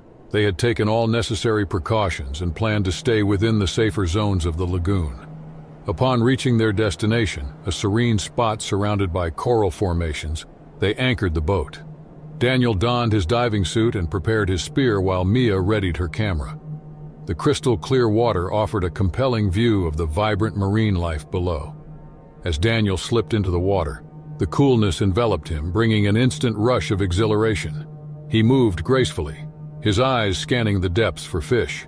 Above him, Mia kept a vigilant watch, her camera poised to capture the underwater drama. Unbeknownst to them, a tiger shark over 3 meters in length was silently approaching. Drawn by the activity, it moved with a stealth characteristic of apex predators. Daniel, focused on his target, was oblivious to the looming danger. Suddenly, Mia saw the massive silhouette. Her heart skipped a beat as she realized the gravity of the situation. She shouted a warning, but the water muffled her voice. Frantically, she signaled to Daniel, pointing towards the approaching shark. Daniel turned, and for a moment time stood still. He was face to face with the tiger shark, its cold eyes locking onto his. Panic surged through him, but his survival instincts kicked in. He knew he had to remain calm. Any sudden movement could provoke the shark. The shark, perhaps curious or sensing the spear as a threat, moved closer. Daniel held his spear defensively, trying to position himself away from the shark without appearing aggressive. The underwater dance was tense, each of Daniel's movements measured and deliberate. Then, without warning, the shark lunged. It was a swift, decisive move, its jaws snapping shut on Daniel's leg. Pain shot through him like lightning. He struggled to free himself, but the shark's grip was unyielding. Mia, witnessing the attack from above, dove into action. She knew she had to help Daniel, but realized that any rash move could escalate the situation. She dove into the water, heading straight towards them, her mind racing to find a way to distract the shark. As Mia reached them, the shark, perhaps startled by her presence, released Daniel. Blood clouded the water, a stark reminder of the shark's deadly capabilities. Daniel, in agony, tried to swim, but his leg was severely injured. With a remarkable presence of mind, Mia supported him, helping him stay afloat. She knew they needed to get back to the boat quickly. The shark, still nearby, circled them, its primal instincts at the forefront. Every stroke towards the boat was a battle against pain and fear. Daniel, fighting through the excruciating pain, relied heavily on Mia's strength. The ship seemed miles away, their progress agonizingly slow. Mia's shouts had alerted a nearby boat, and help was soon coming. As they reached their ship, Daniel's consciousness was fading. Mia, with Herculean effort, managed to get him aboard. She applied pressure to his wound, trying to stem the flow of blood. The other boat arrived, its crew quickly assessing the situation. They radioed for emergency medical help as they sped towards the shore. Daniel lay on the deck, his face pale, his breathing shallow. Mia, her hands covered in blood, stayed by his side, whispering words of encouragement. Back on shore, an ambulance was waiting. Daniel was rushed to the hospital, his condition critical. The shark's attack had left deep lacerations, the damage extensive. In the hospital, Daniel's fight for life continued. Surgeries followed, each one in a battle to save his leg and his life. Mia, along with Daniel's family, waited anxiously, the hospital corridors echoing their fears and hopes. Daniel's journey back to health was slow but steady. He returned to the ocean, not to spearfish but to observe and respect the marine life from a safe distance. His experience was a harsh reminder of nature's unpredictability and the need for caution and respect in the wilderness. The tiger shark attack in Coral Lagoon became a life-altering event for Daniel.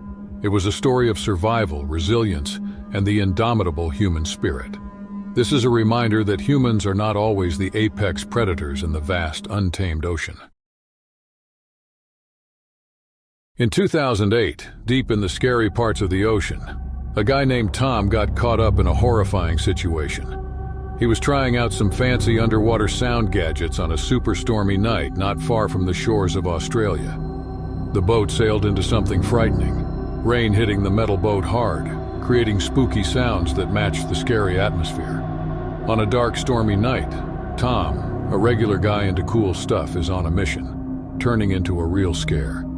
Armed with high-tech sound gadgets to explore ocean secrets, he's on a boat that feels more like a scary ride. The rain adds spooky sounds, intensifying the creepy feeling as Tom enters the dark water. Shadows play tricks on his mind, dancing in weird patterns that hint at dangers hiding in the deep. Those sound waves, meant to uncover ocean secrets, accidentally call up something ancient and hungry. In an instant, the boat jolts as if entering a nightmare. Tom's heart pounds, sensing an unseen presence that chills him. Emerging from the frigid waters, a set of eyes gleams like ghostly orbs in a haunting shade of gray. Before him looms a colossal shark, its aged skin marked by scars, stirred from slumber by the peculiar sounds emitted by Tom's gadgets. The encounter takes an eerie turn as the mysterious depths reveal their silent guardian, a massive and weathered sentinel awakened by the intrusion into its underwater realm. Tom feels scared as the massive shadow of the circling shark makes its way around the boat. His heart beats super fast, matching the loud drumming of the rain on the metal boat. The strong boat from before now feels weak and shaky against the hungry shark below. The rain keeps pouring down, making it hard for Tom to see. He thinks about how he got into this mess. The sound of the shark circling makes him shiver. In the darkness, he tries to think of a plan.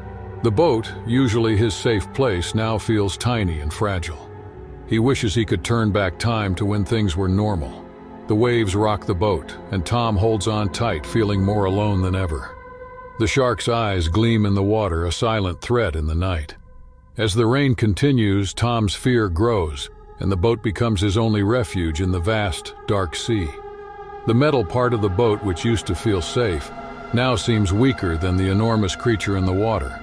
Every move the shark makes sends a shiver through the boat, showing how not so strong it is in the big and tough ocean. The difference between the boat Tom is on and the mighty shark in the water makes everything feel scary, like a weird dance between what people make and the old forces that rule the deep sea. Trying to escape the nightmare, Tom desperately messes with his gadgets, hoping to stop the scary sounds. But every time he tries, the creature gets more upset, moving more terrifyingly. The gadget's spooky wails mix with the circling predator's hum. Tom freaks out as the shark's ghostly eyes stare at him like a hunter drawn by the science sounds gone wrong. The boat shakes again as the massive shark jumps, showing its sharp teeth. The hit shocks Tom to the core, sending waves of terror through him. The once strong boat groans, almost giving in to the hunger of the ancient predator. In the darkness, the rain continues to pour like a waterfall, making everything more challenging to see. Tom clings to the hope that the boat will hold up, but fear tightens its grip on him. He never knew that things could take such a turn, feeling like a character in a nightmare. The shark's presence looms, and every thud against the boat adds to Tom's desperation. Once calm, the night is now a battleground between man and nature, with Tom caught in the middle, struggling to stay physically and emotionally afloat. Stuck in the ocean's abyss, Tom holds on to his sanity as the scary attack continues. What was supposed to be a cool experiment turns into a horror show, with the weird sounds mixing with the primal roars of the awakened terror. The boat keeps getting weaker as time passes, and Tom feels it. The storm is hitting hard and the boat is struggling. Tom knows the chances of getting out of this mess are getting smaller. Trying to survive, he presses a button to send an emergency signal. It's like a call for help amid all the chaos. As Tom battles the storm, his boat feels like a fragile vessel in the vast expanse of the turbulent sea. The rain beats down relentlessly, matching the rapid thumping of his heart. In the darkness, the circling shark adds more fear to his already challenging situation. Once filled with hopes of a successful voyage, the night becomes daunting. Tom's gadgets, designed to navigate and explore, unwittingly disturb the ancient giant beneath, awakening it to the chaos above. The eerie glow of its eyes reveals a creature scarred by time and experience, making Tom realize the precariousness of his predicament.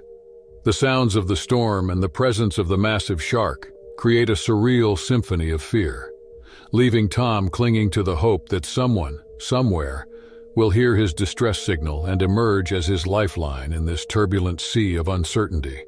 Like a light in the dark, the signal travels through the stormy air, hoping someone catches it. Tom looks around, hoping to see any sign of help in the dark storm. But the storm doesn't care. It keeps going strong. As Tom prepares for whatever comes next, the loud signal slices through the storm's noise. The big shark, not caring about the noise, keeps swimming around the struggling boat, almost like it's protecting something. While the boat battles the fierce storm and Tom shouts for help amid the wild weather, no one knows what will happen next in this crazy and unpredictable night at sea. Every second feels heavy with uncertainty, making it a suspenseful and mysterious journey into the unknown. The outcome of this wild night is still a riddle, with each passing moment holding secrets yet to be revealed. The distress signal echoes through the stormy night, howling wind and rain. Meanwhile, the shark, focused on its prey, keeps swimming in circles around the struggling boat. Eventually, the ocean takes control. The boat gives up and sinks into the deep water with Tom still on it. The eerie echoes of the experiment fade away, leaving behind a scary tale and a chilling lesson.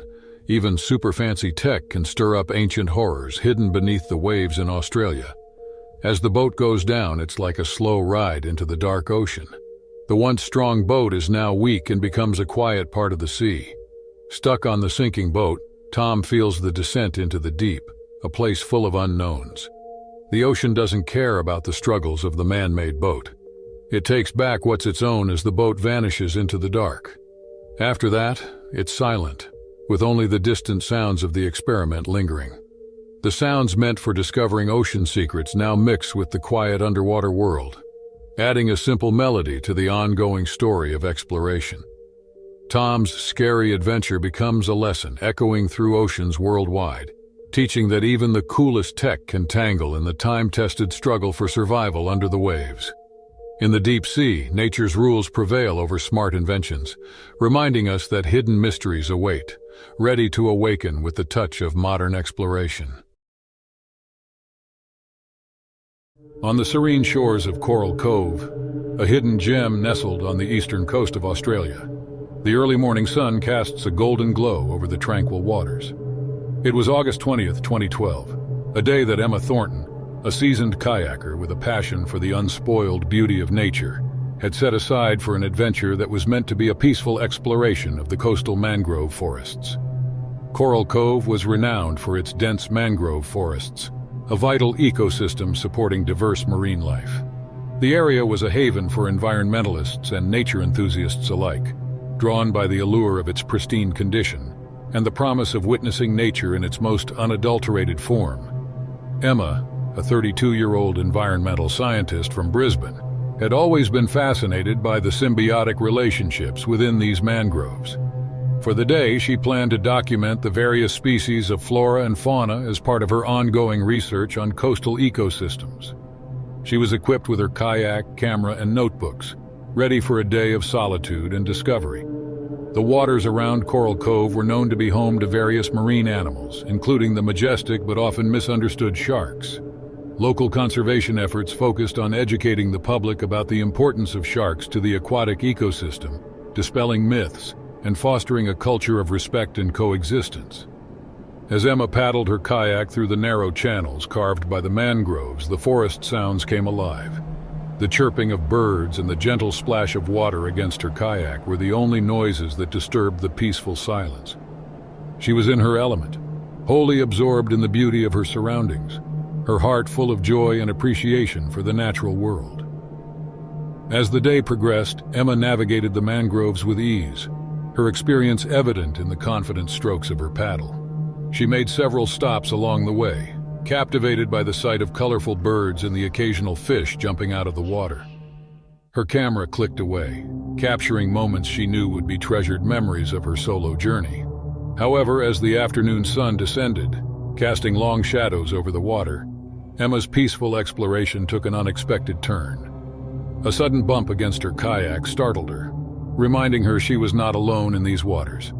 Initially dismissing it as a piece of drifting wood or perhaps a curious turtle, she continued, unaware of the danger that lurked beneath. The serenity of Coral Cove's mangrove channels was abruptly shattered when Emma felt a jolt more vital than before, this time unmistakably forceful, shaking her kayak with a violence that sent a ripple of fear through her heart. A shadow beneath the water, vast and swift, collided with her vessel, tipping it precariously. In a heart-stopping moment, her arm plunged into the cool water and she felt an excruciating pain as sharp as the fear gripping her. It was a shark, maybe mistaking the kayak's silhouette for prey due to its instinctual curiosity. With adrenaline surging through her veins, Emma fought to right her kayak, her thoughts a whirlwind of panic and determination. After its investigative bite, the shark seemed to lose interest, disappearing into the murky depths from which it came. But the damage was done. Emma's arm bore the terrifying mark of the encounter, a stark reminder of her vulnerability in the vast, untamed ocean. Bleeding and in pain, Emma's survival instincts kicked in. She managed to climb back onto her kayak, her training as an environmental scientist providing her with the knowledge that calm and quick thinking was her only way out. With one arm severely injured, she paddled with all her remaining strength towards the shore, each stroke a testament to her resolve to survive. The journey back was a blur of pain and perseverance. Emma's mind raced with thoughts of her loved ones, her passion for nature, and all the reasons she had to live. The once enchanting mangroves now seemed like silent witnesses to her struggle, the shadows of the trees stretching out as if to offer her solace and protection. Upon reaching the shore, Emma's cries for help were met by the swift response of nearby beachgoers and the park's rangers, who rushed to her aid. The community of Coral Cove, bound by their respect for the ocean and its creatures, came together to support one of their own in her moment of need. The following weeks were a testament to Emma's strength and the community's solidarity. Her recovery was slow but steady, supported by the expertise of medical professionals and the unwavering support of her family and friends. The shark's bite, while physically damaging, could not dampen Emma's spirit or her love for the marine world she had dedicated her life to protecting. Emma's story spread through Coral Cove and beyond, becoming a powerful narrative of human resilience and the complex relationship between humans and nature. Her return to the water was a poignant moment, not just for Emma but for the entire community. Armed with a deeper understanding and a reinforced respect for the ocean's inhabitants, she embarked on her kayak again, her gaze steady on the horizon.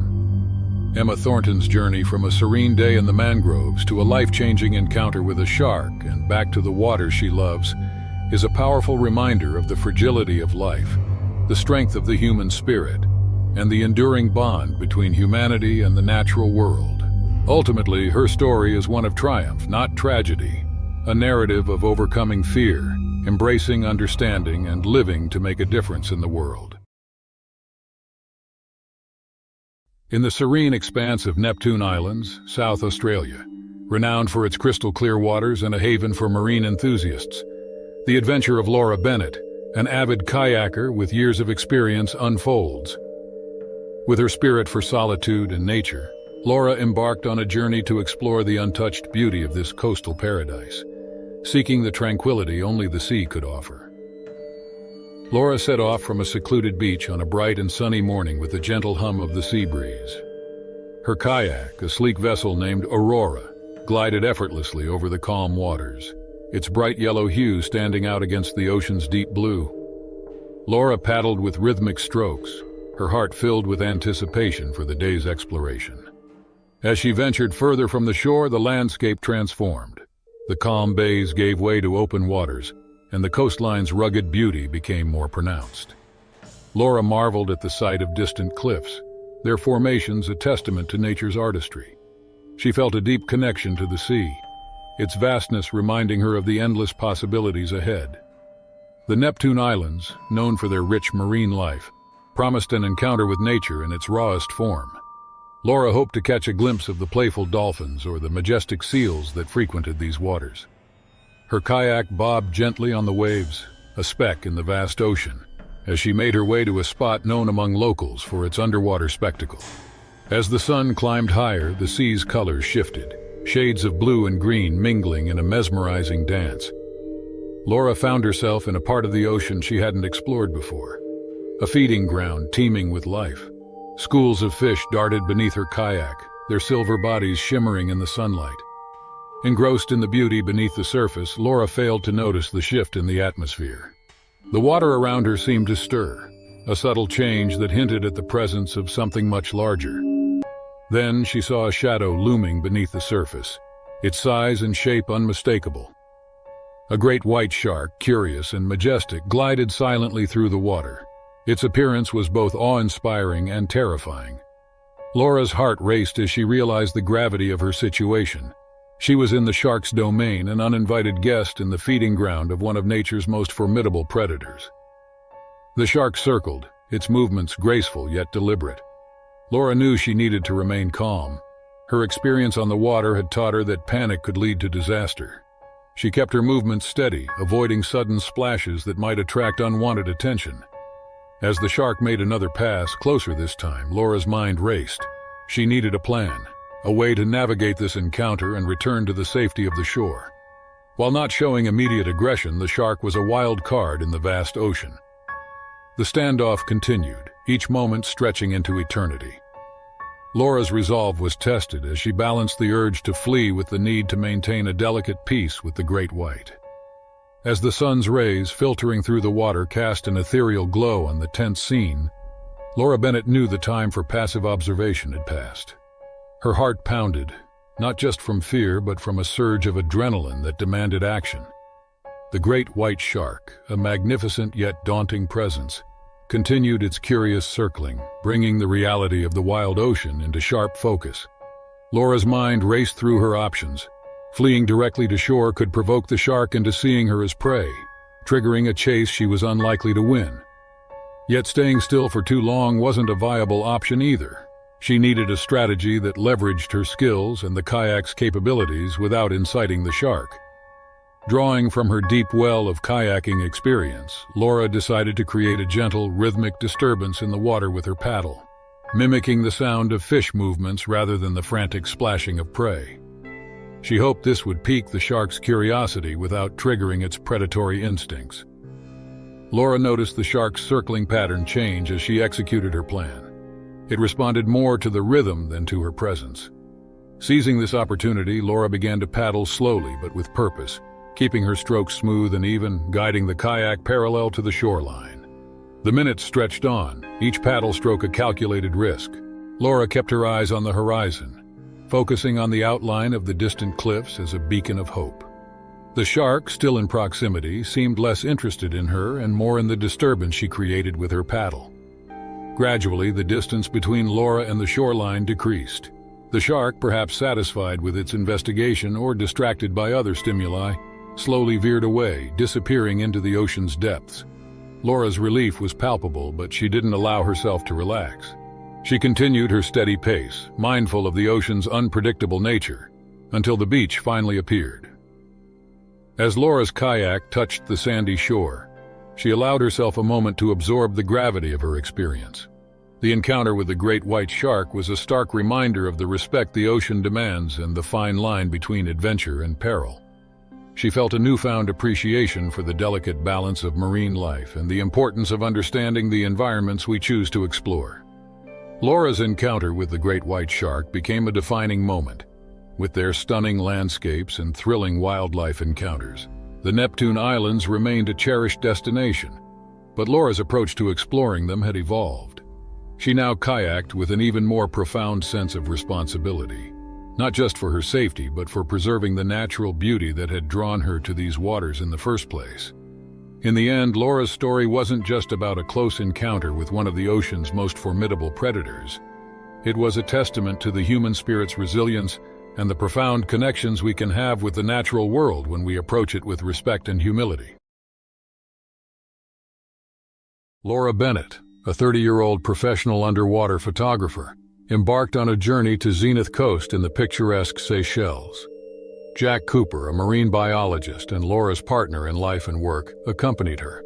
Their mission was to capture the breathtaking beauty of the coral reefs in this tropical paradise. April 23, 2007, was marked by clear skies and the sun casting a golden hue over the tranquil waters of Zenith Coast. Laura and Jack prepared for their dive, excited to document the vibrant underwater world. The Seychelles, known for their pristine waters and abundant marine life, were the perfect canvas for Laura's photography. Equipped with her camera and underwater housing, Laura felt a rush of excitement. The ocean had always been her sanctuary, where she could blend her passion for photography with her love for the marine environment. With his extensive knowledge of marine ecosystems, Jack was the ideal partner for such an expedition. The ocean's magic unfolded before them as they descended into the azure depths. Colorful fish darted among the corals and rays glided gracefully beneath them. Laura's camera clicked and whirred, capturing the spectacle in stunning detail. In these waters, tiger sharks were known to roam. Majestic and formidable, they were both a photographer's dream and a diver's caution.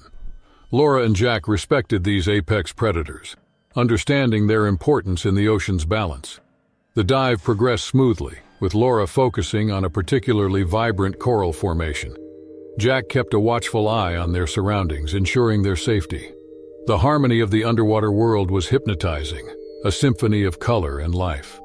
Without warning, the serene scene was disrupted. A giant tiger shark, its stripes distinctive against its muscular body, emerged from the blue. Its approach was silent and swift, catching Laura off guard as she focused through her camera lens. The shark's sudden appearance sent a jolt of fear through Laura. Her heart raced as she assessed the situation. The shark circled, its curiosity evident, but its intentions unclear. Laura knew she had to protect both herself and her valuable equipment. Jack, realizing the gravity of the situation, moved closer to Laura. They both knew that panic would only escalate the encounter. They maintained their composure, moving slowly and deliberately. The tiger shark, intrigued by Laura's camera, moved closer. Its robust body glided through the water with ease. Laura could see its eyes, unblinking and calculating, as it assessed these unfamiliar visitors. In a heart-stopping moment, the shark lunged towards Laura, its jaws wide open. Laura's instincts kicked in. She used her camera as a shield, pushing it towards the shark's gaping mouth. The camera, a barrier between her and the shark's teeth, took the brunt of the impact. The shark's bite was forceful, its teeth clamping onto the camera housing. Laura held on, struggling to keep the shark at bay. Jack sprang into action, using his knowledge of shark behavior to try and deter the predator. The struggle was intense, a battle of wills between humans and sharks. Laura's arms ached as she fought to keep the camera between her and the shark. Meanwhile, Jack attempted to distract the shark, hoping to draw it away from Laura. In an instant, the shark struck. With a robust and swift movement, it clamped its jaws onto Laura's arm, pulling her away from the coral. The force of the attack was overwhelming, and Laura felt a searing pain as the shark's teeth sank into her flesh. Jack reacted instantly, swimming towards Laura in a desperate attempt to help. But the shark was relentless. It shook its head violently, dragging Laura deeper as she struggled to free herself from its grip. Blood clouded the water, starkly contrasting the serene environment they had been admiring moments before. The attack was brutal and unyielding. Her arm was severely injured, and she was losing blood rapidly. Realizing the gravity of the situation, Jack knew he had to act fast. He reached for his shark deterrent device, hoping to drive the predator away. The device emitted a high-frequency sound, disorienting the shark momentarily. Seizing the opportunity, Jack pulled Laura away from the shark's reach. As they ascended towards the surface, Laura's consciousness began to wane. The pain was excruciating and she struggled to stay awake. Jack, supporting her with one arm, swam as quickly as he could, his mind racing with thoughts of getting her to safety. Reaching the surface, Jack's shouts for help echoed across the bay. Their boat crew, alerted by the commotion, rushed to their aid. Laura was hoisted onto the boat, her injuries grave and life-threatening.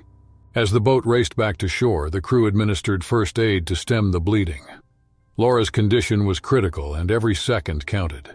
The once idyllic day had turned into a nightmare. a stark reminder of the unpredictable nature of the wild and the inherent risks of exploring its depths. On shore, an ambulance awaited, ready to rush Laura to the nearest hospital. The serene beauty of Zenith Coast faded into the background as the reality of the shark attack set in, and a day meant to capture the beauty of the ocean ended in a desperate fight for survival.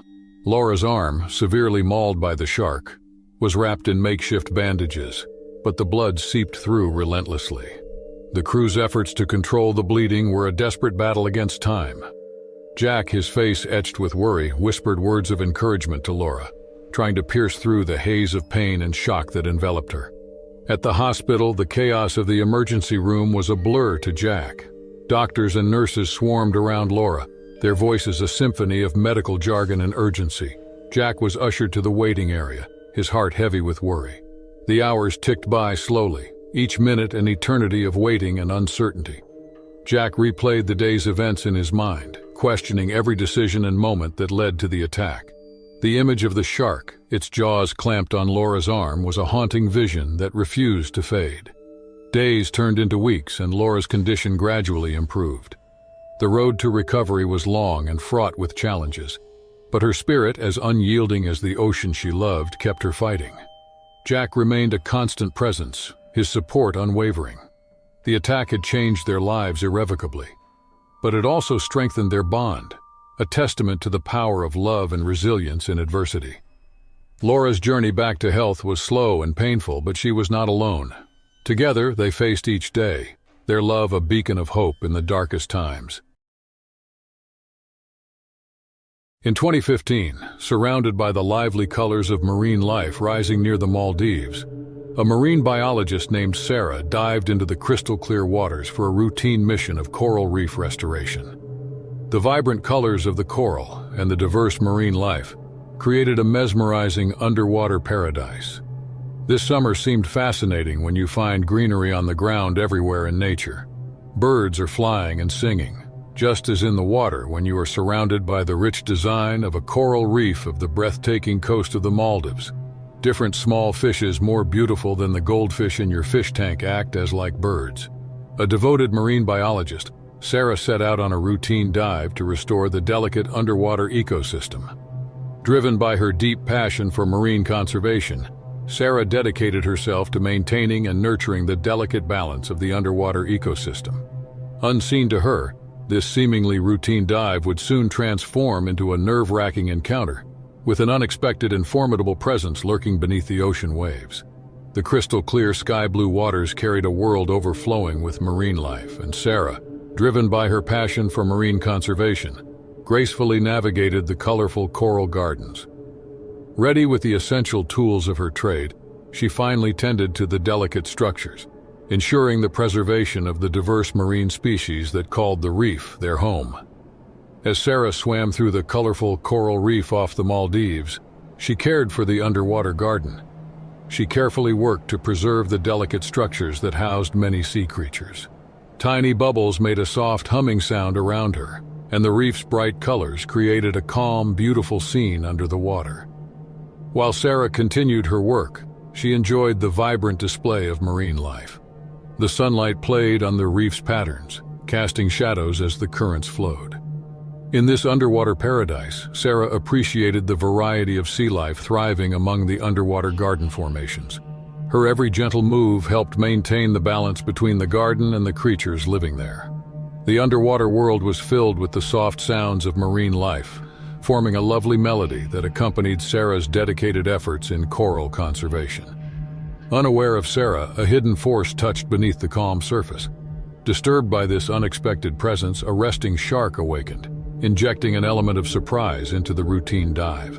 Sarah sincerely cared for the sensitive coral structures, unaware of the majestic shark's stealthy approach in the crystal-clear waters. The ocean currents swayed the colorful underwater plants gently and flexibly, making a soothing melody with the marine creatures. Little did she know, the calm of this marine paradise was about to be shaken by a strong force hiding in the shadows, ready to mess with the delicate balance underwater. Sarah was taking care of the underwater garden when, without her knowing, a shark woke up beneath the calm water. As she continued working, not realizing it, The shark surprised her, changing the dive into a dramatic event underwater. The once quiet scene in the water was now different and unexpected.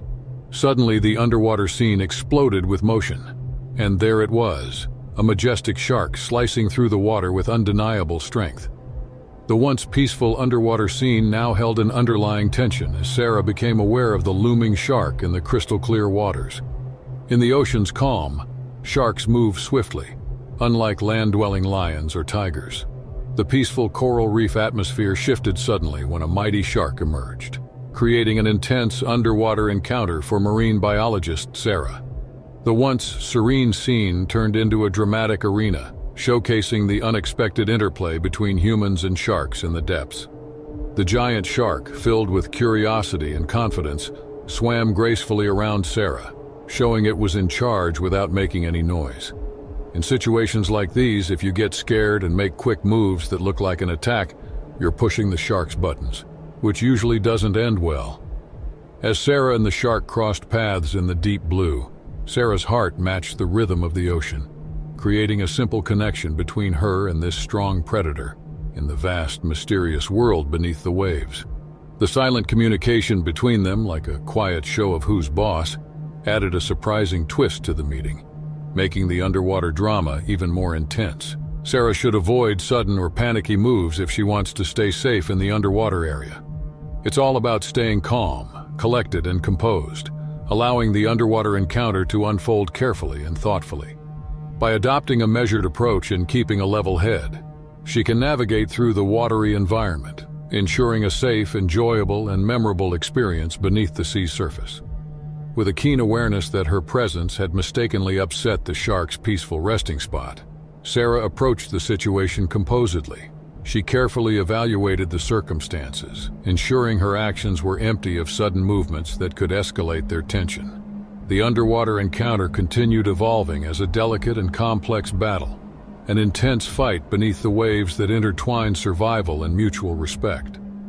The careful interaction made the underwater scene more interesting, telling a detailed story of the lively coral reef. As minutes passed underwater, Sarah quietly signaled her dive partner above. This secret communication was like a silent message, revealing the ongoing drama below the ocean's surface.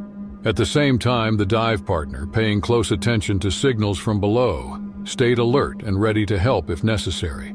The teamwork between Sarah and her partner added more excitement to the story, increasing the suspense in the lively underwater scene of the coral reef. Surprisingly, the tension relaxed when the shark gracefully swam back to the ocean floor, realizing no danger was present. The underwater sounds, briefly paused during the encounter, started again, calming the coral reef. As the marine biologist and the shark parted ways peacefully, the colorful coral reef celebrated the harmony returning under the waves. This unexpected ending added a sense of peace to the story, showing the careful understanding between the human observer and the majestic sea creature. As Sarah surfaced, the encounter stayed with her, a reminder of the ocean's unpredictable nature. It's like being at home. Suddenly, a bear breaks in, causing a stir and disrupting the peaceful atmosphere. A quick decision is crucial in such a scenario, like the delicate balance between humans and creatures in the ocean's depths. If you are an alpha male facing a bear in your home, you don't panic. Instead, you handle the situation cautiously, knowing when to assert authority. Similarly, Sarah recognized the importance of maintaining composure in the area of nature's alpha beings. This underwater diplomacy became an unexpected lesson during what began as a routine coral reef restoration dive. Like a vast home with its own rules, the ocean taught Sarah that respect and strength are crucial for harmony beneath the sea. The currents whispered the tale of her encounter, weaving a story of coexistence and understanding in the vibrant tapestry of the ocean depths. It's an exciting story of exploring the unpredictable waters and finding a balance between humans and the fascinating creatures of the deep sea. In this underwater tale, it's not just about the journey.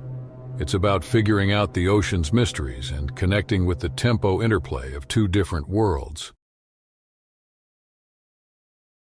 On the serene shores of Blue Haven Island, nestled along the coast of Australia, the morning sun casts a radiant glow over the turquoise waters, heralding a day of promise and adventure. It was the 14th of July, 2002, a day that Alex Thompson, a spirited teen with dreams as vast as the ocean, had eagerly anticipated. Accompanied by his family, Alex was set to explore the underwater marvels that had made Blue Haven a magnet for snorkelers from across the globe. Blue Haven, a jewel in Australia's crown, was celebrated for its stunning coral reefs and the diverse marine life it sustained. Among these were the sharks, creatures both feared and revered. The local fishermen, seasoned by years at sea, often recount tales of the great whites and hammerheads that roamed the depths, respecting these apex predators as masters of their domain. With his youthful curiosity and boundless enthusiasm, Alex was fascinated by these stories. He had spent the previous night poring over books and documentaries about marine life, his excitement barely contained. Alex's father, Michael Thompson, shared his son's passion for the ocean, having been a diver in his younger days. Alongside them were Alex's mother, Sarah, and his younger sister, Lily, both equally eager to witness the underwater spectacle. Their day began with laughter and light-hearted banter as they boarded the small boat that would take them to the prime snorkeling spots around the island. The local guide, a cheerful man named Jack Marley, regaled them with tales of his encounters with the sea's inhabitants, his voice a comforting blend of humor and experience. As they anchored near a coral reef teeming with life, the crystal-clear waters inviting them in, Alex donned his snorkel gear with reverence and anticipation. He glanced at his family, their faces alight with excitement, and plunged into the water, the cool embrace of the ocean welcoming him home. For a while, time stood still as Alex floated above the coral gardens, mesmerized by the kaleidoscope of colors and the dance of fish around him. He felt a profound connection to the world beneath the waves, a world so different from his own yet inexplicably familiar. Unknown to Alex and his family, their idyllic adventure was about to take a dramatic turn. Beneath the surface, unbeknownst to the snorkelers, the delicate balance of predator and prey played out each day, a reminder of the ocean's untamed nature. As Alex ventured further, drawn by the allure of the deep, the day's tranquility was shattered by a sudden terrifying encounter. A shadow loomed large, and in an instant the hunter and the hunted were face to face. In that heartbeat where time seemed to freeze, Alex Thompson stared into a predator's dark, unblinking eye, a primal and majestic creature that commanded fear and awe. The sleek and powerful great white shark, the undisputed sovereign of the depths, moved with a grace that belied its formidable strength. Alex felt a surge of panic as the shark circled closer, its intentions unclear. Every story he'd heard about shark encounters raced through his mind, each one scarier than the last. But amid the fear, a spark of fascination glimmered. Here in the shark's domain, he was an uninvited guest, witnessing the raw beauty of nature in its purest form. The shark, as if sensing Alex's fear, suddenly darted forward. In a split second, the world turned chaotic. The water around Alex churned violently as the shark's powerful jaws found his leg, pulling him with a force that seemed to drain the very breath from his lungs. Pain exploded through him, sharp and all-consuming, a bright burst of agony in the underwater twilight. Above the surface, Jack Marley and the Thompson family watched in horror as the water around where Alex had disappeared roiled ominously. Michael Thompson's heart clenched in terror for his son, while Sarah and Lily screamed for help, their voices carrying across the water. Jack sprang into action, his years of experience on the ocean guiding him as he commanded the boat closer to the attack site.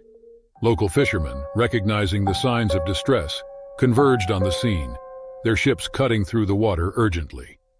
In the water, Alex fought with every ounce of strength he possessed. The shark, perhaps surprised by its prey's resilience, released him. Clouds of red billowed around Alex, veiling the water in a curtain of crimson. His leg, though grievously injured, was still intact. Adrenaline coursed through him, dulling the pain and fueling his desperate swim toward the surface. Hands reached out, pulling him from the water's embrace and into the boat's safety. Jack and the fishermen worked together, their actions swift and efficient as they administered first aid, stemming the bleeding and wrapping Alex's leg in makeshift bandages. The return to shore was a blur of motion and emotion. Alex lay in the boat, his body racked with pain but alive, surrounded by his family's relieved and tearful embraces.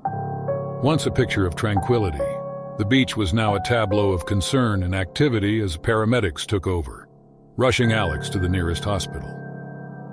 In the days that followed, the story of Alex Thompson's encounter with the shark and his dramatic rescue by local fishermen became a testament to the courage and community spirit of Blue Haven Island. The media descended upon the island, eager to recount the tale of survival and the indomitable will of a young man who faced one of the ocean's greatest predators and lived to tell the story. From his hospital bed, surrounded by his family, Alex grappled with the reality of his experience. The physical scars would heal, but the memory of that day would remain etched in his mind forever. Yet within him, something had shifted. Though terrifying, the encounter awakened a profound respect and fascination for the marine world and its inhabitants. He found himself more determined than ever to advocate for protecting sharks and the oceans, creatures not of malice but of beauty and mystery.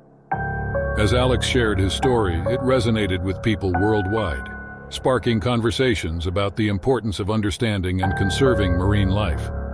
His ordeal became a bridge, connecting humanity with the often misunderstood world beneath the waves.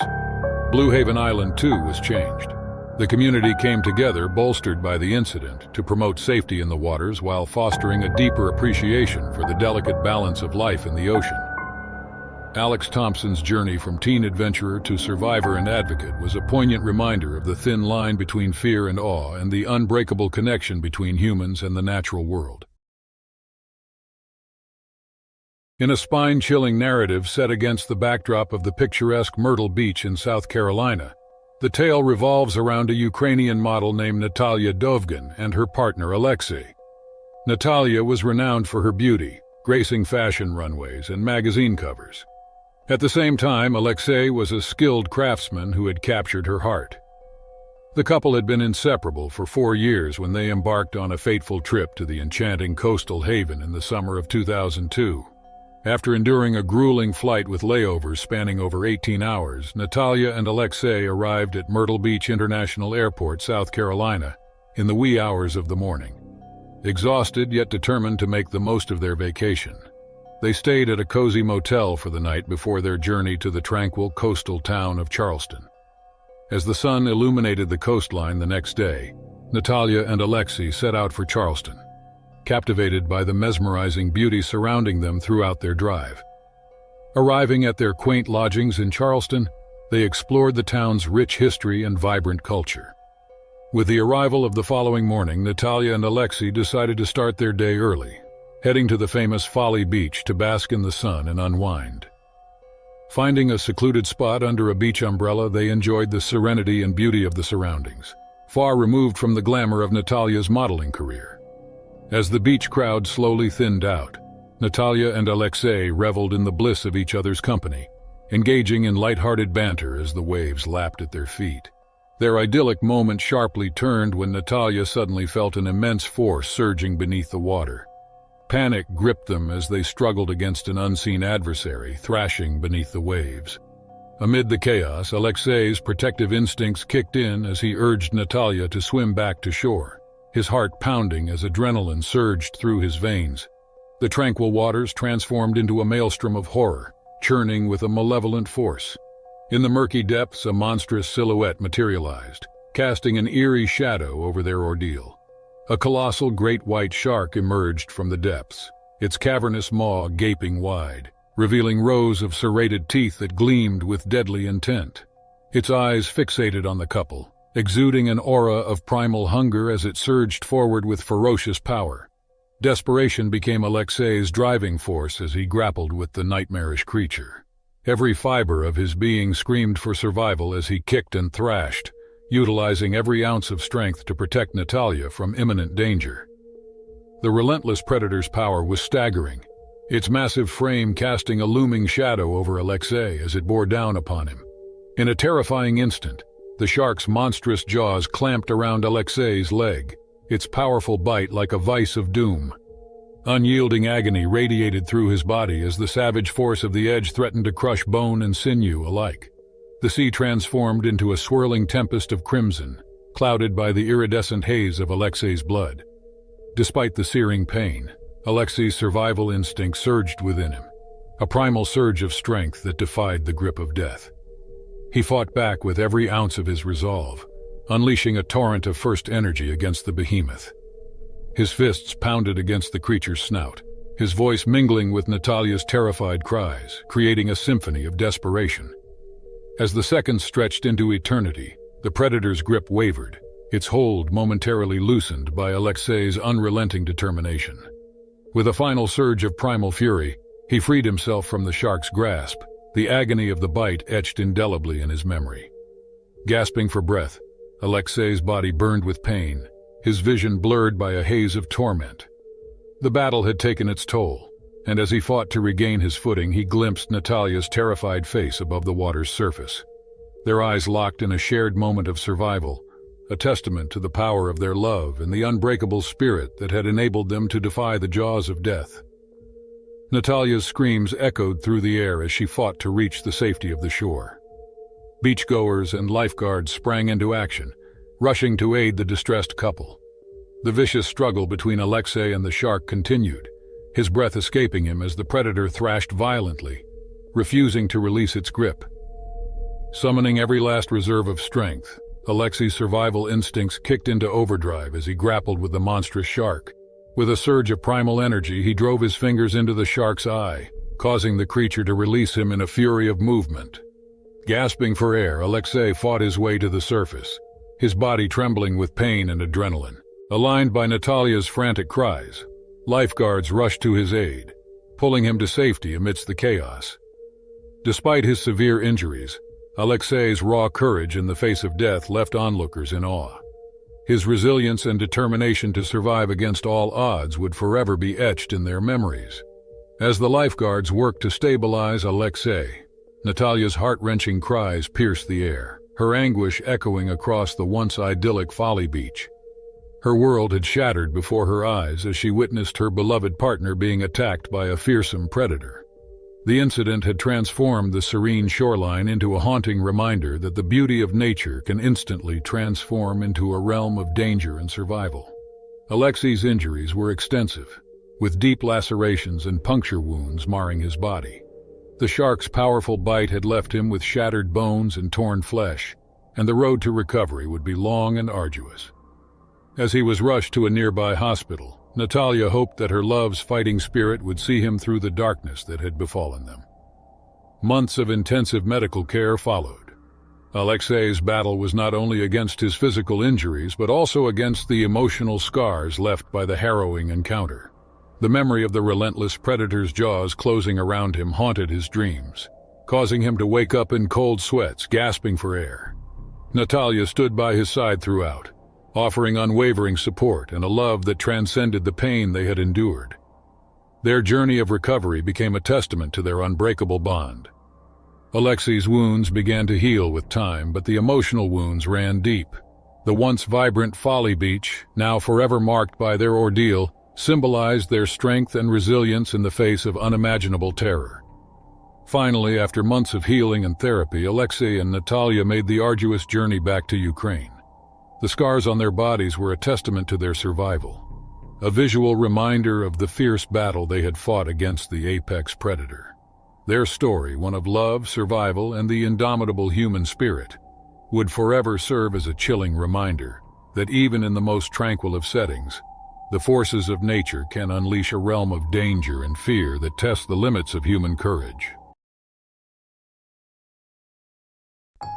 In the sun-drenched waters of the Florida Keys, a group of high school seniors gathered to celebrate the end of their final exams.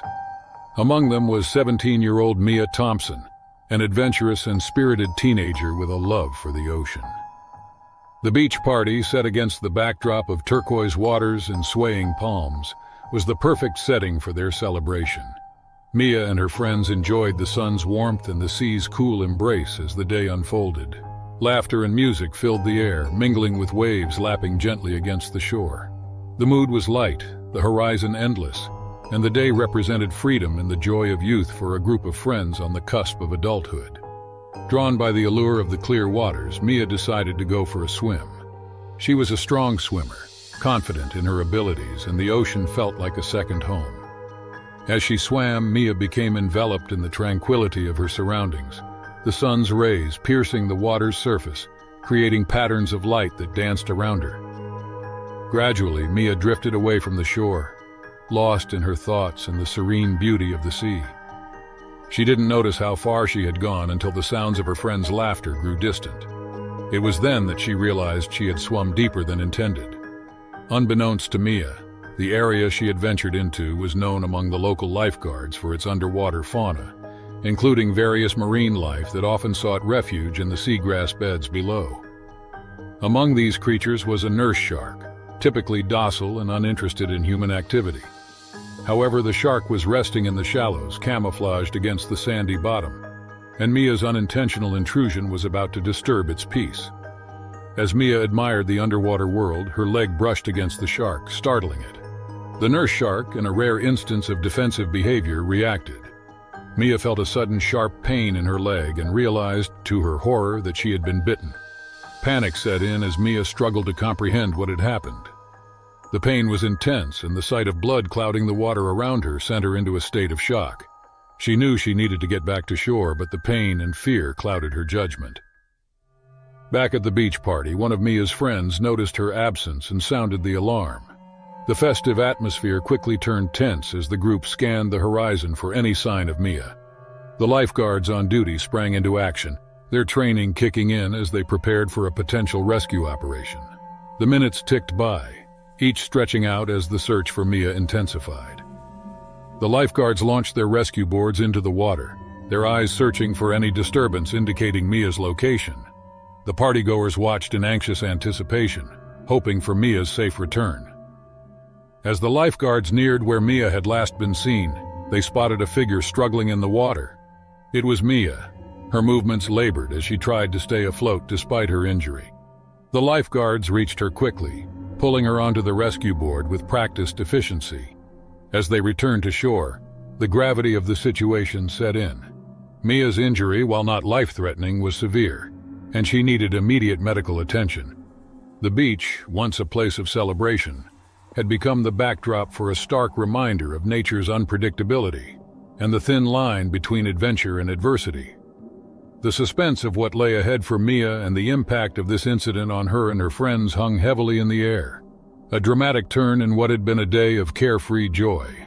As Mia was swiftly brought ashore, the lifeguards transitioned from rescue to medical mode, their actions smooth and coordinated. The crowd of teenagers, once buoyant with the high spirits of their beach party, now huddled together in concern, their eyes fixed on Mia. The sight of their friend, injured and in pain, brought a sobering reality to what had started as an idyllic day. The lead lifeguard, with years of experience under his belt, quickly assessed Mia's injury. He applied pressure to the wound to stem the bleeding and wrapped it with a sterile bandage from the first aid kit. Mia, still in shock from the attack and the sudden shift from joy to fear, trembled as the adrenaline began to wear off. Her friends, led by her best friend Jenna, gathered around, offering words of comfort and support. Jenna, who had known Mia since childhood, fought back tears as she held Mia's hand, trying to provide solace amidst the chaos. The lifeguards assured everyone that Mia was in stable condition but needed to be taken to the hospital for further treatment and possible stitches. The reality of the day's events settled in as the ambulance arrived.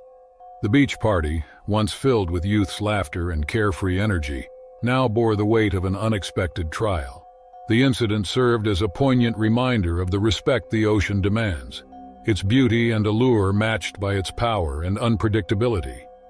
Mia's friends rallied around her, their plans for the day forgotten, replaced by a collective concern for their friends' well-being. The ride to the hospital was quiet, each teenager lost in their thoughts, reflecting on the day's events and the fragility of their sense of invincibility. At the hospital, Mia was treated by medical professionals who commended the lifeguards' quick response and effective first aid. Though painful, the bite was not as severe as it could have been, and Mia was expected to recover fully. Her parents, alerted by Jenna, arrived at the hospital, their worry turning to relief as they learned of Mia's prognosis. The incident at the Florida Keys became a defining moment for Mia and her friends, a stark encounter with nature's raw force that would remain etched in their memories. It brought them closer, their bond strengthened by the shared experience of fear, support, and relief. The encounter was a life lesson for Mia in the unpredictable dance between humans and the natural world.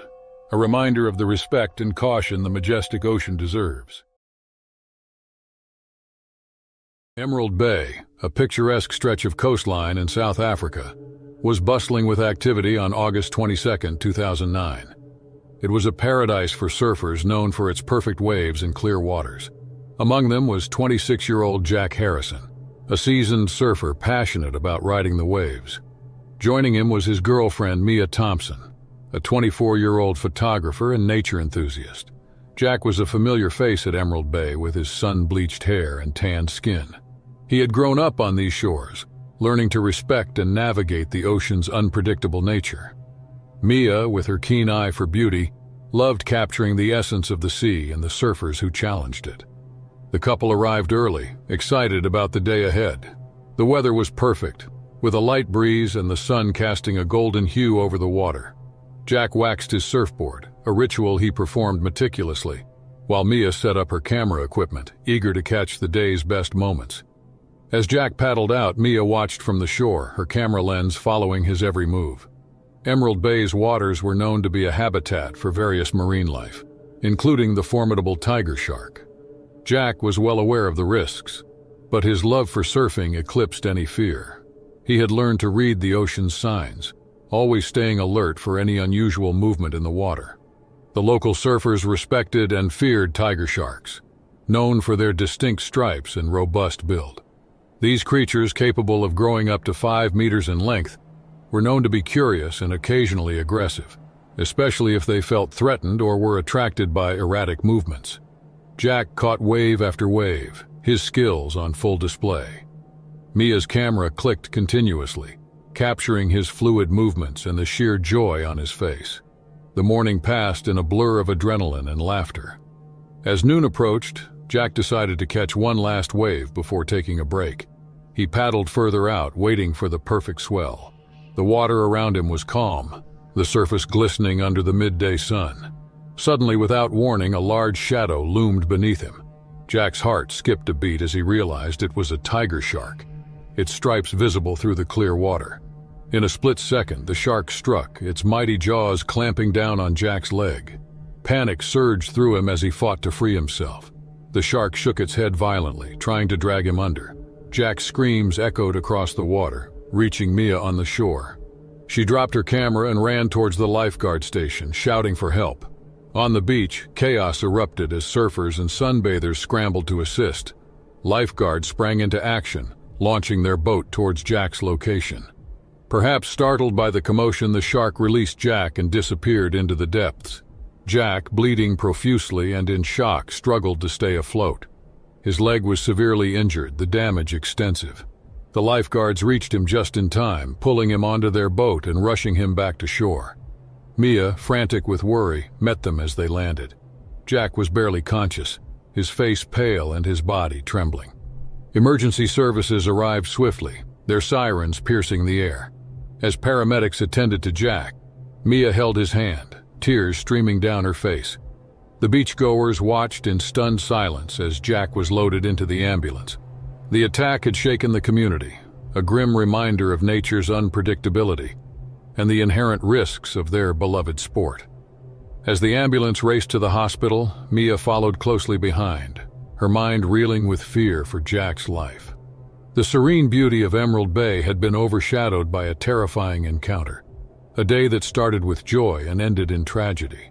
At the hospital, the reality of the situation set in. Jack's injuries were critical. The doctors worked tirelessly, performing multiple surgeries in an attempt to save his leg and stabilize his condition. Mia sat in the waiting room, her hands clasped tightly, praying for a miracle.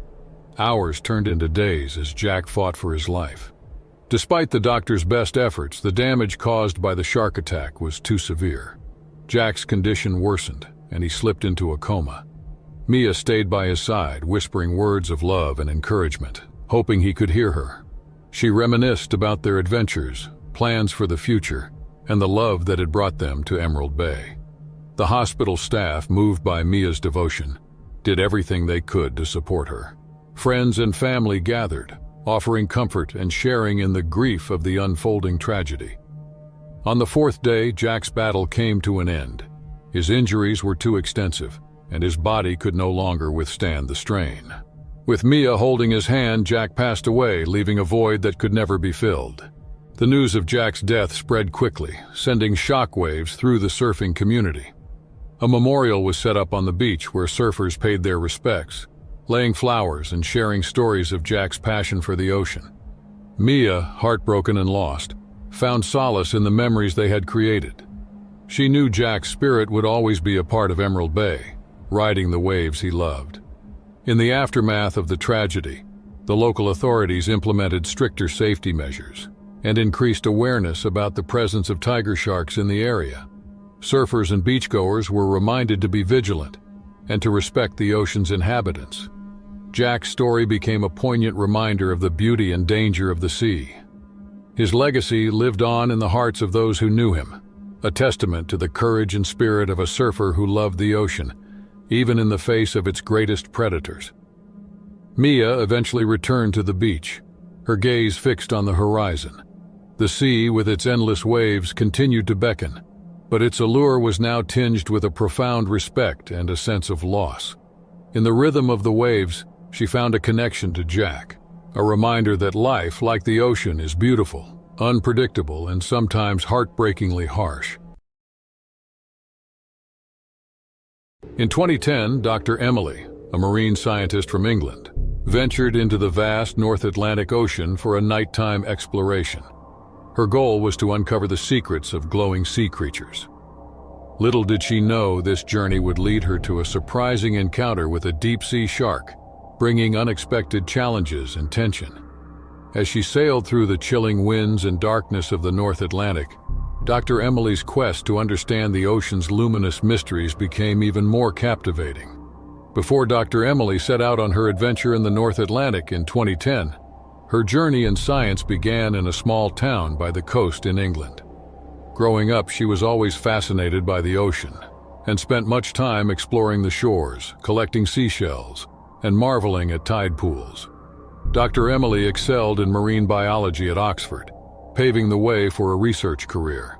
From coastal explorations to the North Atlantic expedition, her journey was marked by curiosity and dedication. She searches the ocean's mysteries in a small underwater vehicle, guided by her love for sea life. The ocean got quieter as Dr. Emily went deeper, and the submarine's lights struggled against the growing darkness. The deep sea turned into a silent world, and Dr. Emily felt alone with only the submarine's hum around her. It was like the ocean had a new feeling, mysterious and unknown. In this silent place, Dr. Emily noticed the tiny glow in the dark. As her eyes adjusted, she saw bioluminescent creatures lighting up the water. They were like underwater stars, making the ocean look magical. The once dark ocean floor now showed a lot of life, with each tiny creature adding to the beauty of the underwater world. Dr. Emily felt excitement and wonder as she explored this hidden part of the ocean. While enjoying the beauty of these glowing creatures, Dr. Emily continued her descent. The ocean became a living painting, displaying its secrets through the glow of bioluminescence. Dr. Emily, fascinated by what she saw, felt a solid connection to the wonders hidden in the deep sea.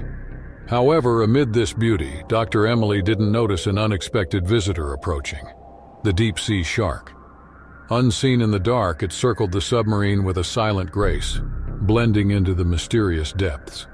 The calm exploration was about to turn into an exciting chapter, with a deep-sea shark adding a thrilling element to Dr. Emily's journey into the mysteries of the North Atlantic. In the calm, deep waters of the North Atlantic, Dr. Emily noticed a rare glowing event, a sight that could be a significant discovery. When she focused her instruments on the bright display, a shadow came from the depths, covering the glow of the creatures. The deep-sea shark, a quiet hunter, appeared like a ghost in the deep.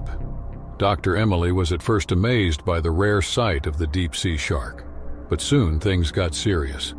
The deep-sea shark, a strong predator used to the dark depths, circled her small submarine intensely, making her feel scared. The steady hum of her vehicle sounded weird as the silent predator got closer. The encounter, which started with wonder, now felt more intense and problematic, as the deep-sea shark continued its silent dance around the submarine in the depths of the North Atlantic. Tension filled the underwater world as Dr. Emily found herself in an unexpected dance with a creature that lived in the shadows of marine science. The once beautiful creature of the deep sea now seemed dark, showing it could be a wonder and a danger. Dr. Emily felt admiration and anxiety in this mysterious ocean dance, her scientific curiosity blending with a touch of fear.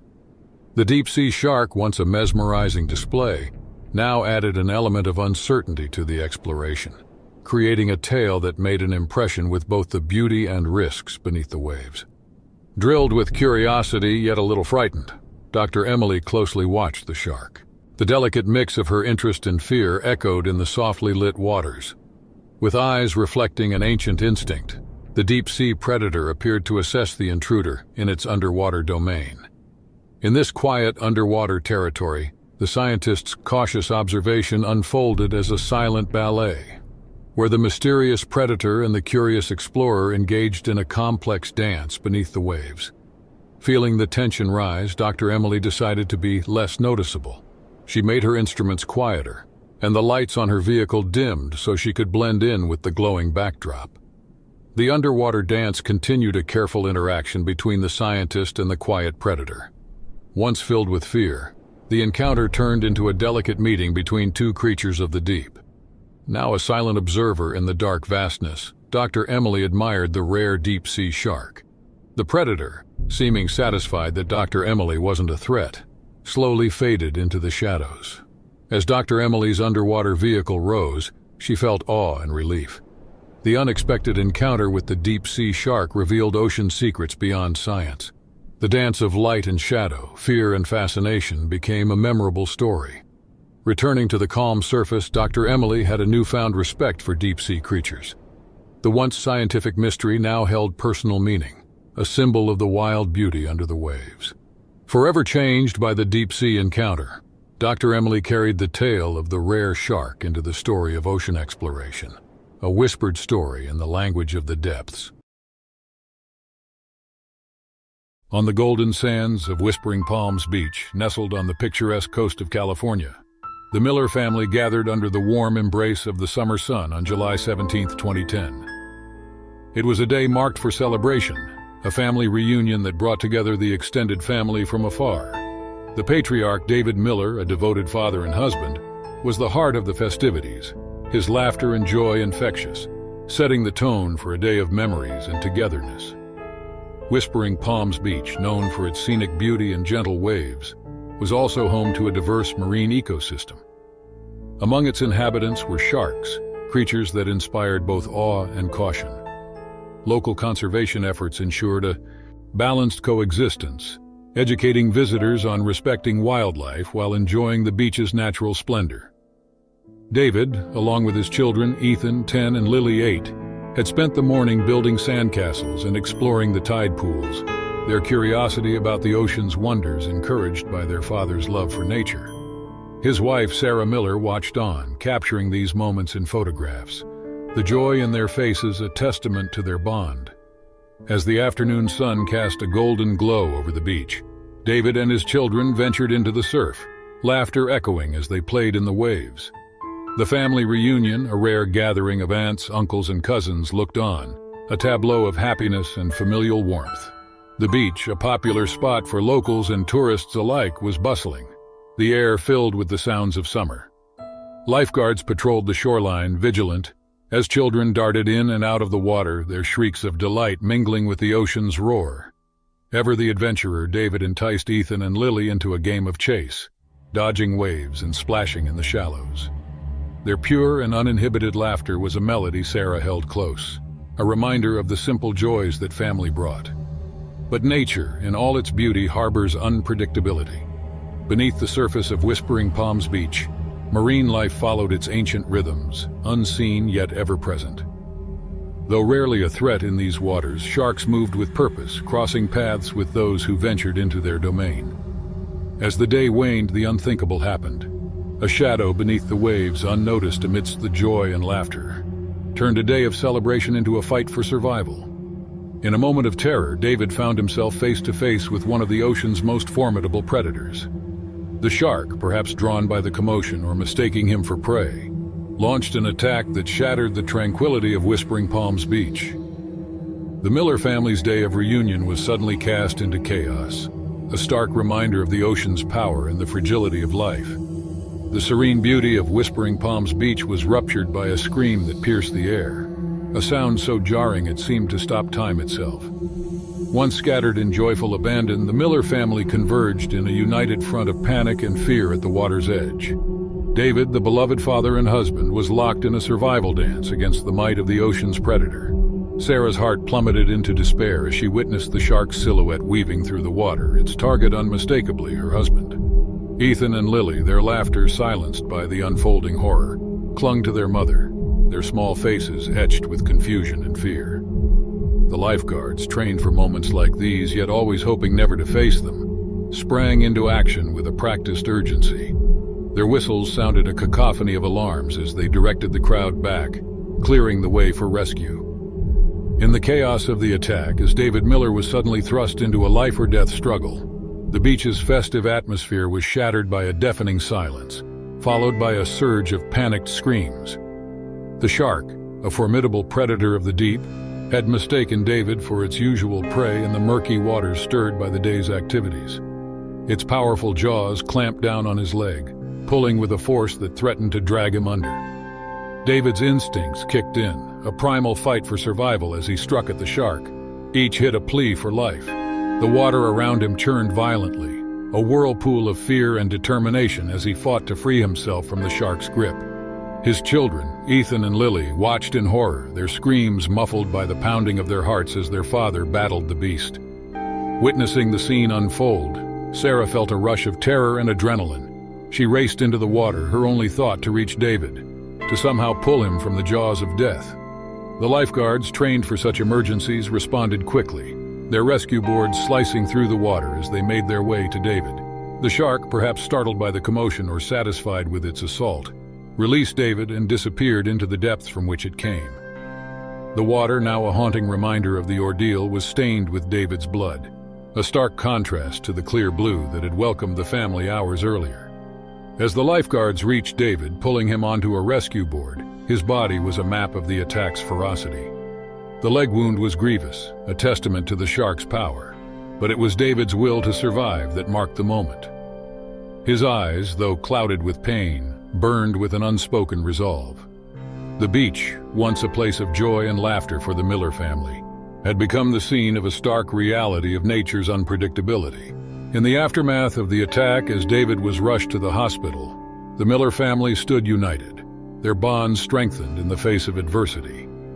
The community rallied around them, offering support and prayers for David's recovery. The incident at Whispering Palms Beach was a grim lesson, a call to action for better safety measures and respect for the marine life that shared their home. The story of the Miller family's ordeal and David's brave fight for survival became a narrative of hope, a reminder that even in our darkest moments, the strength of family and the power of the human spirit can illuminate the path to healing and understanding. In the early hours of a misty morning at New Smyrna Beach, Florida, 16-year-old Tyler Johnson prepared for a day of surfing. Known for its lively surf culture, this stretch of coastline was a magnet for wave enthusiasts like Tyler. Despite his young age, Tyler had developed a deep connection with the sea, finding solace and exhilaration in the rhythm of the waves. On this particular morning, Tyler was especially eager. A recent storm had passed, promising exceptional waves, a surfer's dream. Clutching his cherished surfboard, a sleek design painted with vibrant streaks of blue and green, Tyler made his way to the water's edge, his footsteps leaving a trail in the soft sand. As he paddled out, the first light of dawn painted the sky in hues of orange and pink, reflecting off the water's surface and creating a scene of tranquil beauty. Tyler's heart raced with anticipation as he positioned himself, waiting for the perfect wave to ride. The ocean, however, held secrets beneath its serene surface. Unknown to Tyler and the few early surfers dotting the water, a bull shark, drawn by the remnants of fishing activity from the previous night, was navigating the shallows. Bull sharks, known for their adaptability to salt and fresh water, occasionally ventured close to shore, their presence unbeknownst to the surfers above. As Tyler caught his first wave, The thrill of the ride consumed him. He moved with the wave, a seamless part of the ocean's ebb and flow. The early morning crowd cheered from the shore, a distant sound amid the roar of the water. Meanwhile, the bull shark, lurking in the murky waters, mistook the silhouette of Tyler's surfboard for the fish it often preyed upon. Its instincts honed over millions of years, the shark moved closer, its curiosity piqued by the unusual shape and movement above. Oblivious to the danger lurking beneath, Tyler paddled back out after his successful ride, his mind focused on the next wave. The tranquility of the morning, combined with the exhilaration of surfing, created a sense of peace and invincibility. As he waited for another wave, the shark, intrigued by Tyler's board's consistent movement, decided to investigate. The water around Tyler suddenly felt different, an unexplained tension filling the air.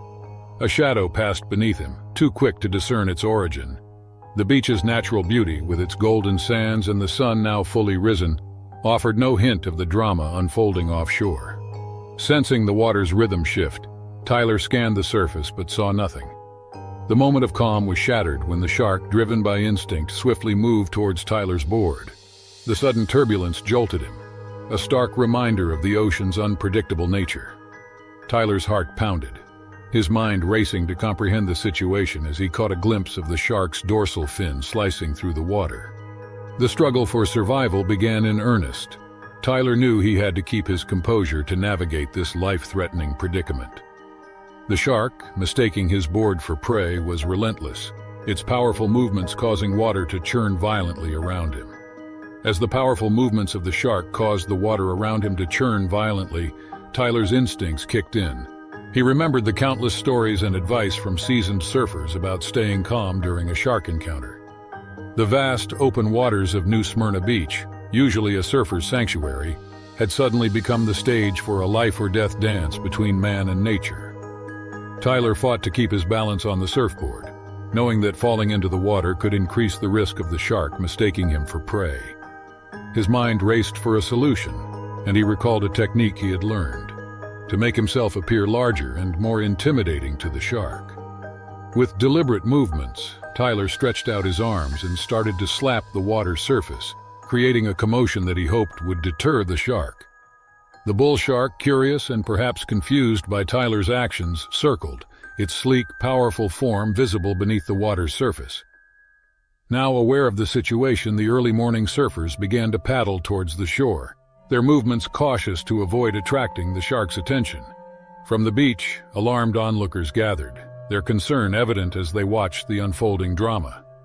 Tyler's heart pounded in his chest as he made himself seem as large as possible, keeping his eyes on the shark. The moments felt like hours, each second a test of his courage and resolve. After an eternity, the shark began to lose interest, its attention drawn away by a school of fish darting through the waves. Seizing the moment, Tyler slowly paddled towards the shore, his movements measured and steady to avoid provoking the shark. The safety distance seemed immense, but with each stroke, he moved closer to the sandy beach and away from the lurking danger. As Tyler reached the shallows, a wave of relief washed over him. His legs trembled as he stood up, dragging his surfboard onto the beach. The crowd erupted into cheers and applause, relieved and amazed by his safe return. Tyler's ordeal became a testament to the unpredictable nature of the ocean and the creatures that inhabit it. The encounter with the bull shark, a reminder of the respect and caution the sea demands, left an indelible mark on his psyche. Though shaken, Tyler's passion for surfing remained unbroken, but his respect for the ocean's power and inhabitants deepened.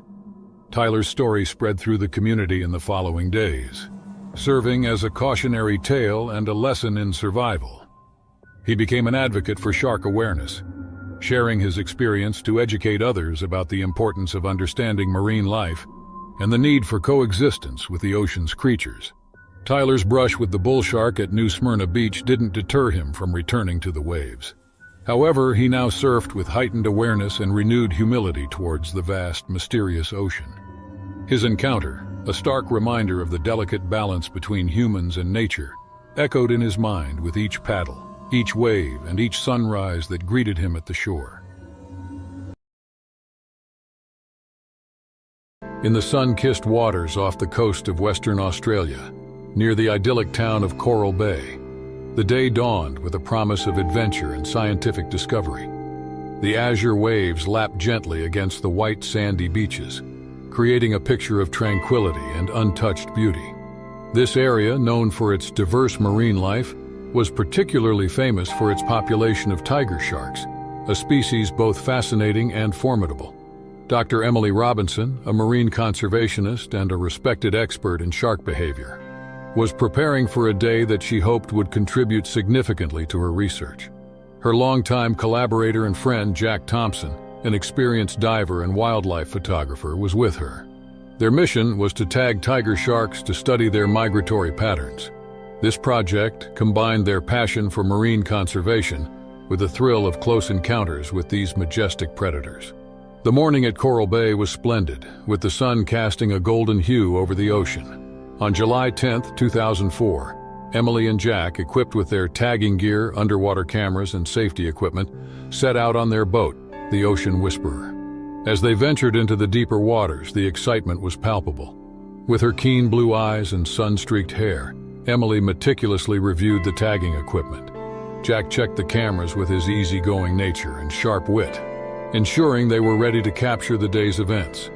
Tiger sharks, known for their distinct stripes and robust build, were a common sight in these parts. They were top predators, vital to the marine ecosystem, but often misunderstood. Emily's work aimed to shed light on their behavior, demystifying the myths surrounding them and advocating for their conservation. In Coral Bay, these sharks were often seen near the surface, making them perfect subjects for Emily's research. As the boat reached their destination, a known tiger shark hotspot, Emily and Jack prepared to enter the water. The ocean was clear, viewing the vibrant coral reefs below. Schools of colorful fish swam around, oblivious to the humans intruding into their world. Emily, with her years of experience, knew the risks involved. She had encountered sharks countless times, always with a sense of respect and caution. Today, however, felt different. There was an electrifying charge in the air, a suspicion that this day would be unlike any other. They had just located a suitable shark for tagging, a magnificent female tiger shark, approximately 12 feet long, gliding gracefully through the water. With her heart pounding, Emily readied the tagging pole while Jack positioned himself to capture the moment. As Emily leaned over the side of the boat, her focus entirely on the shark, the unexpected happened. The tiger shark, perhaps sensing the intrusion or acting spontaneously, turned sharply toward her. The shark's demeanor changed from curious to aggressive in a split second. Before Emily could react, the shark lunged, its mighty jaws clamping down on her leg. The force of the attack pulled her from the boat, plunging her into the churning waters. The tranquility of Coral Bay was shattered by her screams and the sudden thrashing in the water. Jack, stunned for a moment, sprang into action. He knew he had to act fast to save his friend. Grabbing a spare pole, he plunged into the water, his mind racing with the knowledge that every second mattered in this life-or-death struggle. The shark, with Emily in its grip, was relentless. The predator's strength was overwhelming, but Emily, despite the excruciating pain, fought back with every ounce of her being. Her survival instincts and understanding of shark behavior were her only weapons in this dire situation. The radio crackled to life in the boat as Jack's distress call echoed across the waves, calling for help. Meanwhile, the struggle continued in the water, a terrifying dance of human resilience and animal might. The attack seemed to last an eternity. Using her knowledge of sharks, Emily tried to fend off the creature, targeting its sensitive spots.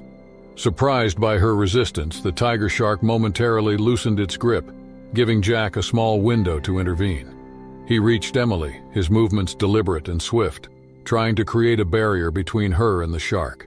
His presence distracted the animal, and it seemed to lose interest in its prey briefly. As they fought to stay afloat, the sound of approaching help filled the air. The rescue team, alerted by Jack's call, was closing in, racing against time to save Emily from the jaws of the tiger shark. As the rescue boat sliced through the waters towards Emily and Jack, the situation in the water teetered on the edge of calamity.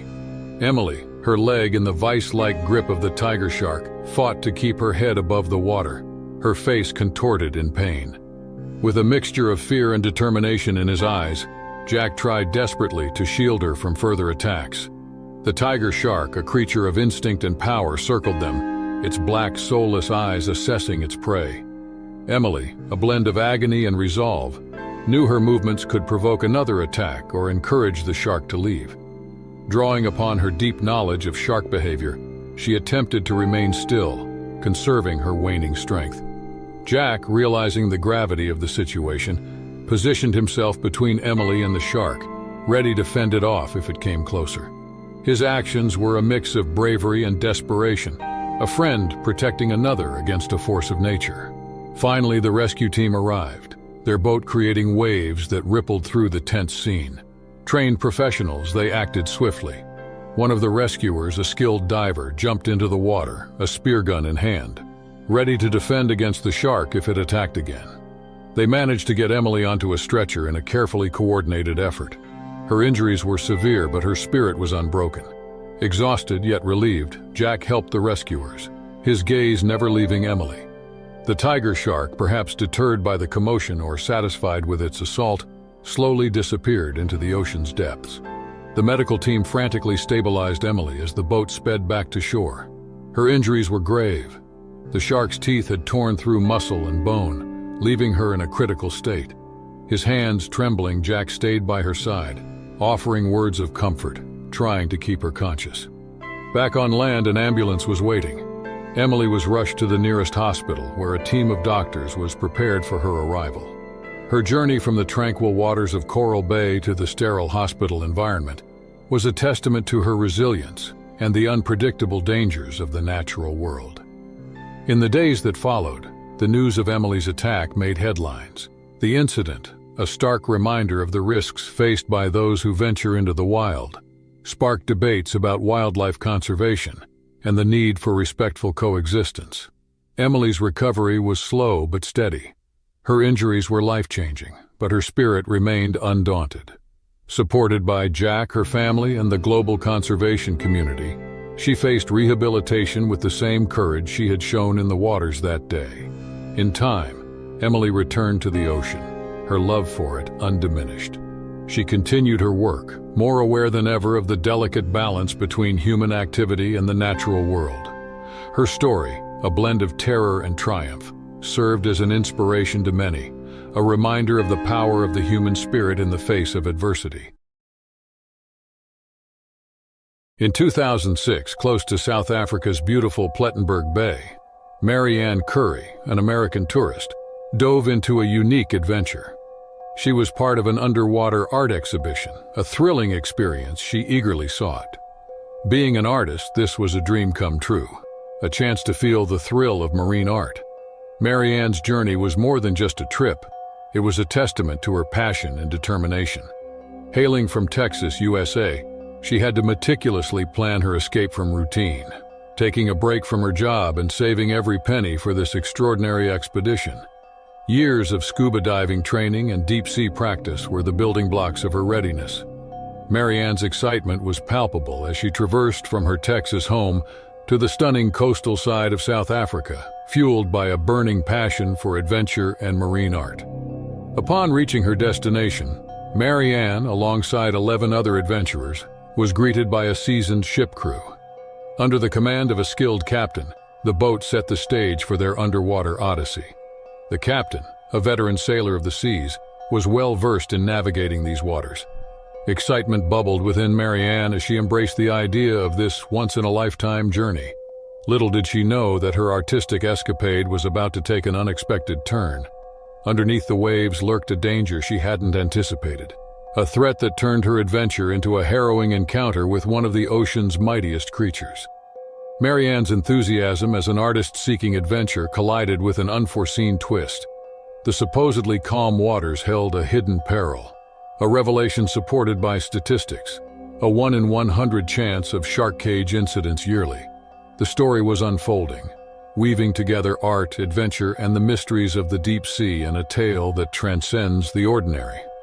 After reaching her destination, Marianne quickly geared up, feeling the anticipation build with every strap and buckle. The captain and instructors ensured everyone got a final safety rundown, ensuring all adventurers were ready for what lay beneath. With preparations complete, the 12-strong group, including Marianne, left the shore behind. The sea breeze and clear sky on the boat set the scene for a joyous journey. Party music played in the background, laughter echoed, and the group shared jokes, making the trip feel like a shared adventure. As they arrived at the chosen spot, the experienced captain assessed the situation, gave the go-ahead for diving operations, and the sailors detached the shark cage. Now it was time for action. The expert scuba divers took the plunge first, disappearing into the sea with practiced ease. Their movements were coordinated and efficient, a testament to their experience. Little did they know that wonders and challenges awaited beneath the seemingly calm surface. The adventure was about to unfold, and Marianne eagerly prepared for her turn to explore the mysteries below. After ensuring everything was safe, Marianne and her 3 friends excitedly jumped into the water. They loved being in the ocean and seeing all the fantastic underwater life. The sharks were the show's stars, gliding gracefully through the clear water. They happily took pictures with the crew's help to remember the adventure. Touching and playing with the sharks felt special. It was more than just watching. They connected with these incredible creatures. The whole experience was pure joy. They laughed and shared the excitement, making it a memorable adventure together. In those moments underwater, time seemed to slow down. It was like being in a magical world, surrounded by the beauty of the sea. The simplicity of enjoying nature's wonders made the journey a celebration of the ocean's magic. After the divers finished their time in the water, they were told to go back to the boat one by one. But when Marianne left the cage, something strange happened in the water. Out of nowhere, a big white shark with scars and an unusual size slammed into the cage, blocking the main door. Now Marianne was in danger of getting hurt or something even worse. The sudden attack of the shark created chaos.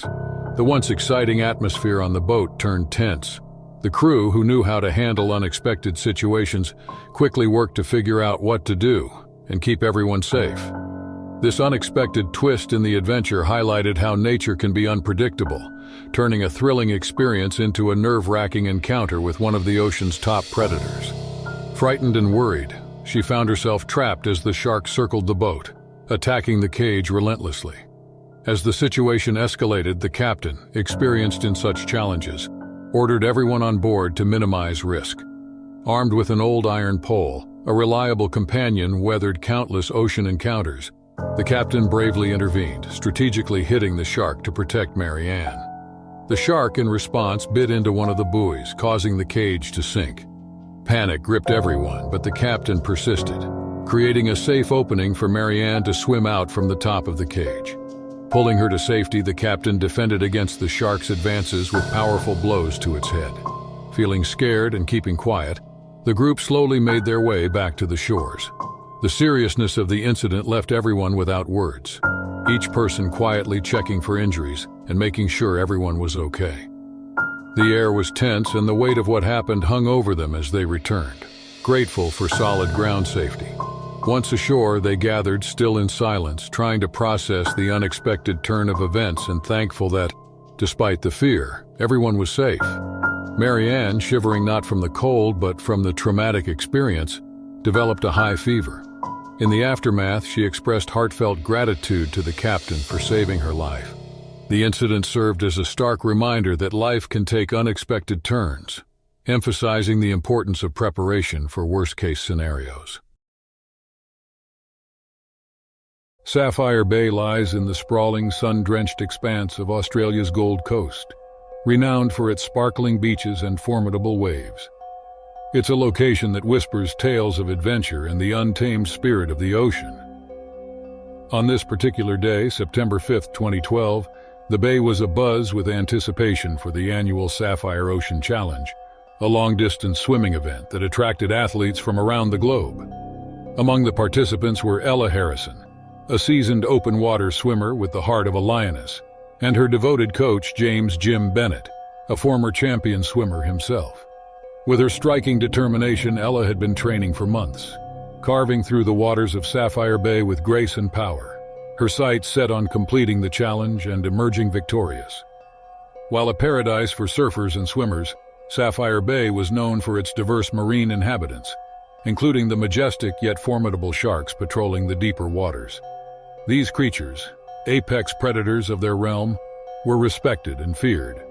The locals had coexisted with these sea giants for generations, understanding the delicate balance between admiration and caution. The morning of the event, the air was excited and nervous. Standing at the shoreline, Ella gazed into the horizon, her mind a mix of focus and silent prayers. Ever the supportive mentor, Jim offered words of encouragement, reminding her of the strength and resilience within her. The race began with the sound of a horn slicing through the morning calm. Swimmers plunged into the cool embrace of the ocean, their bodies rhythmically moving through the waves, a beautiful display of human endurance and the quest for triumph. With her powerful strokes, Ella quickly found her rhythm, her body in perfect harmony with the sea. As the swimmers ventured further from shore, the crystalline blue of the shallows gave way to the deeper, darker blues of the open ocean. Here, in the vastness of the waters, the reality of their challenge truly set in. Ella, undeterred, pressed on, her eyes fixed on the distant buoy that marked the halfway point. But nature had its script, one that no human could predict or control. Without warning, the serene scene was shattered by a sudden, terrifying encounter. A shark, drawn by the commotion in its domain, launched an attack, its sights set on Ella. The predator's approach was swift and silent, a stark reminder of the ocean's hidden dangers. The first sign of trouble was a sharp, excruciating pain in Ella's hand. In a display of raw power, the shark had latched onto her, its teeth quickly cutting through the water and skin. Panic ensued as Ella fought to free herself from the shark's grip, her strokes now fueled by sheer survival instinct. Seeing the horror from the support boat, Jim felt a wave of helplessness wash over him. The race had turned from a test of endurance to a desperate fight for life. Around them, the water turned turbulent, a chaotic blend of thrashing and shouting as the other swimmers and support crew raced to Ella's aid. The shark, perhaps startled by the sudden flurry of activity, released its grip, disappearing into the depths from whence it came. The aftermath of the attack was a blur of motion and emotion. Ella was quickly pulled from the water, her hand grievously injured, the dream of victory now the furthest thing from her mind. The race ended abruptly as safety boats converged and the air was filled with sirens and urgent voices. The beach, once a starting point of dreams and aspirations, had become the scene of a stark reminder of the ocean's unpredictability and the inherent risks of venturing into the domain of nature's most adept predators. Ella Harrison, once a contender in the Sapphire Ocean Challenge, now lies on the sand, surrounded by paramedics, her coach Jim Bennett by her side. She clutches her uninjured hand, offering words of comfort amidst the chaos. The paramedics worked swiftly, assessing Ella's injuries with professional calmness that belied the gravity of the situation. The shark's attack had left a deep laceration on her hand, a physical testament to the ordeal she had just endured. The crowd gathered was a mix of fellow athletes, spectators, and media, all united in a shared sense of shock and concern for the fallen swimmer. Transported to the hospital, Ella's journey from the emergency room to the recovery ward was a blur. Doctors and nurses flitted in and out, their voices a soft murmur against the backdrop of beeping monitors and the sterile scent of antiseptics. The initial prognosis was hopeful. The damage, while severe, was not life-threatening, and with surgery and rehabilitation, Ella would regain the use of her hand. The shark attack news spread like wildfire, catapulting Sapphire Bay and its ocean challenge into the global spotlight. The incident sparked a heated debate on human interaction with wildlife, the ethics of such sporting events, and the measures in place to ensure the safety of participants. Back in the hospital, as Ella regained consciousness, the weight of her ordeal began to sink in. The dreams of triumph in the Sapphire Ocean Challenge, of proving her mettle against the forces of nature, had been dashed most brutally. Jim's constant presence by her bedside was a source of comfort. Together they spoke of the future, not just of recovery and rehabilitation, but of advocacy for safer interactions between humans and the marine world. The road ahead would be challenging, but she was ready to face it head-on, her spirit unbroken, her resolve more vital than ever. Sapphire Bay and its ocean challenge would always be different after the attack. But for Ella Harrison, this was not the end of her story with the ocean.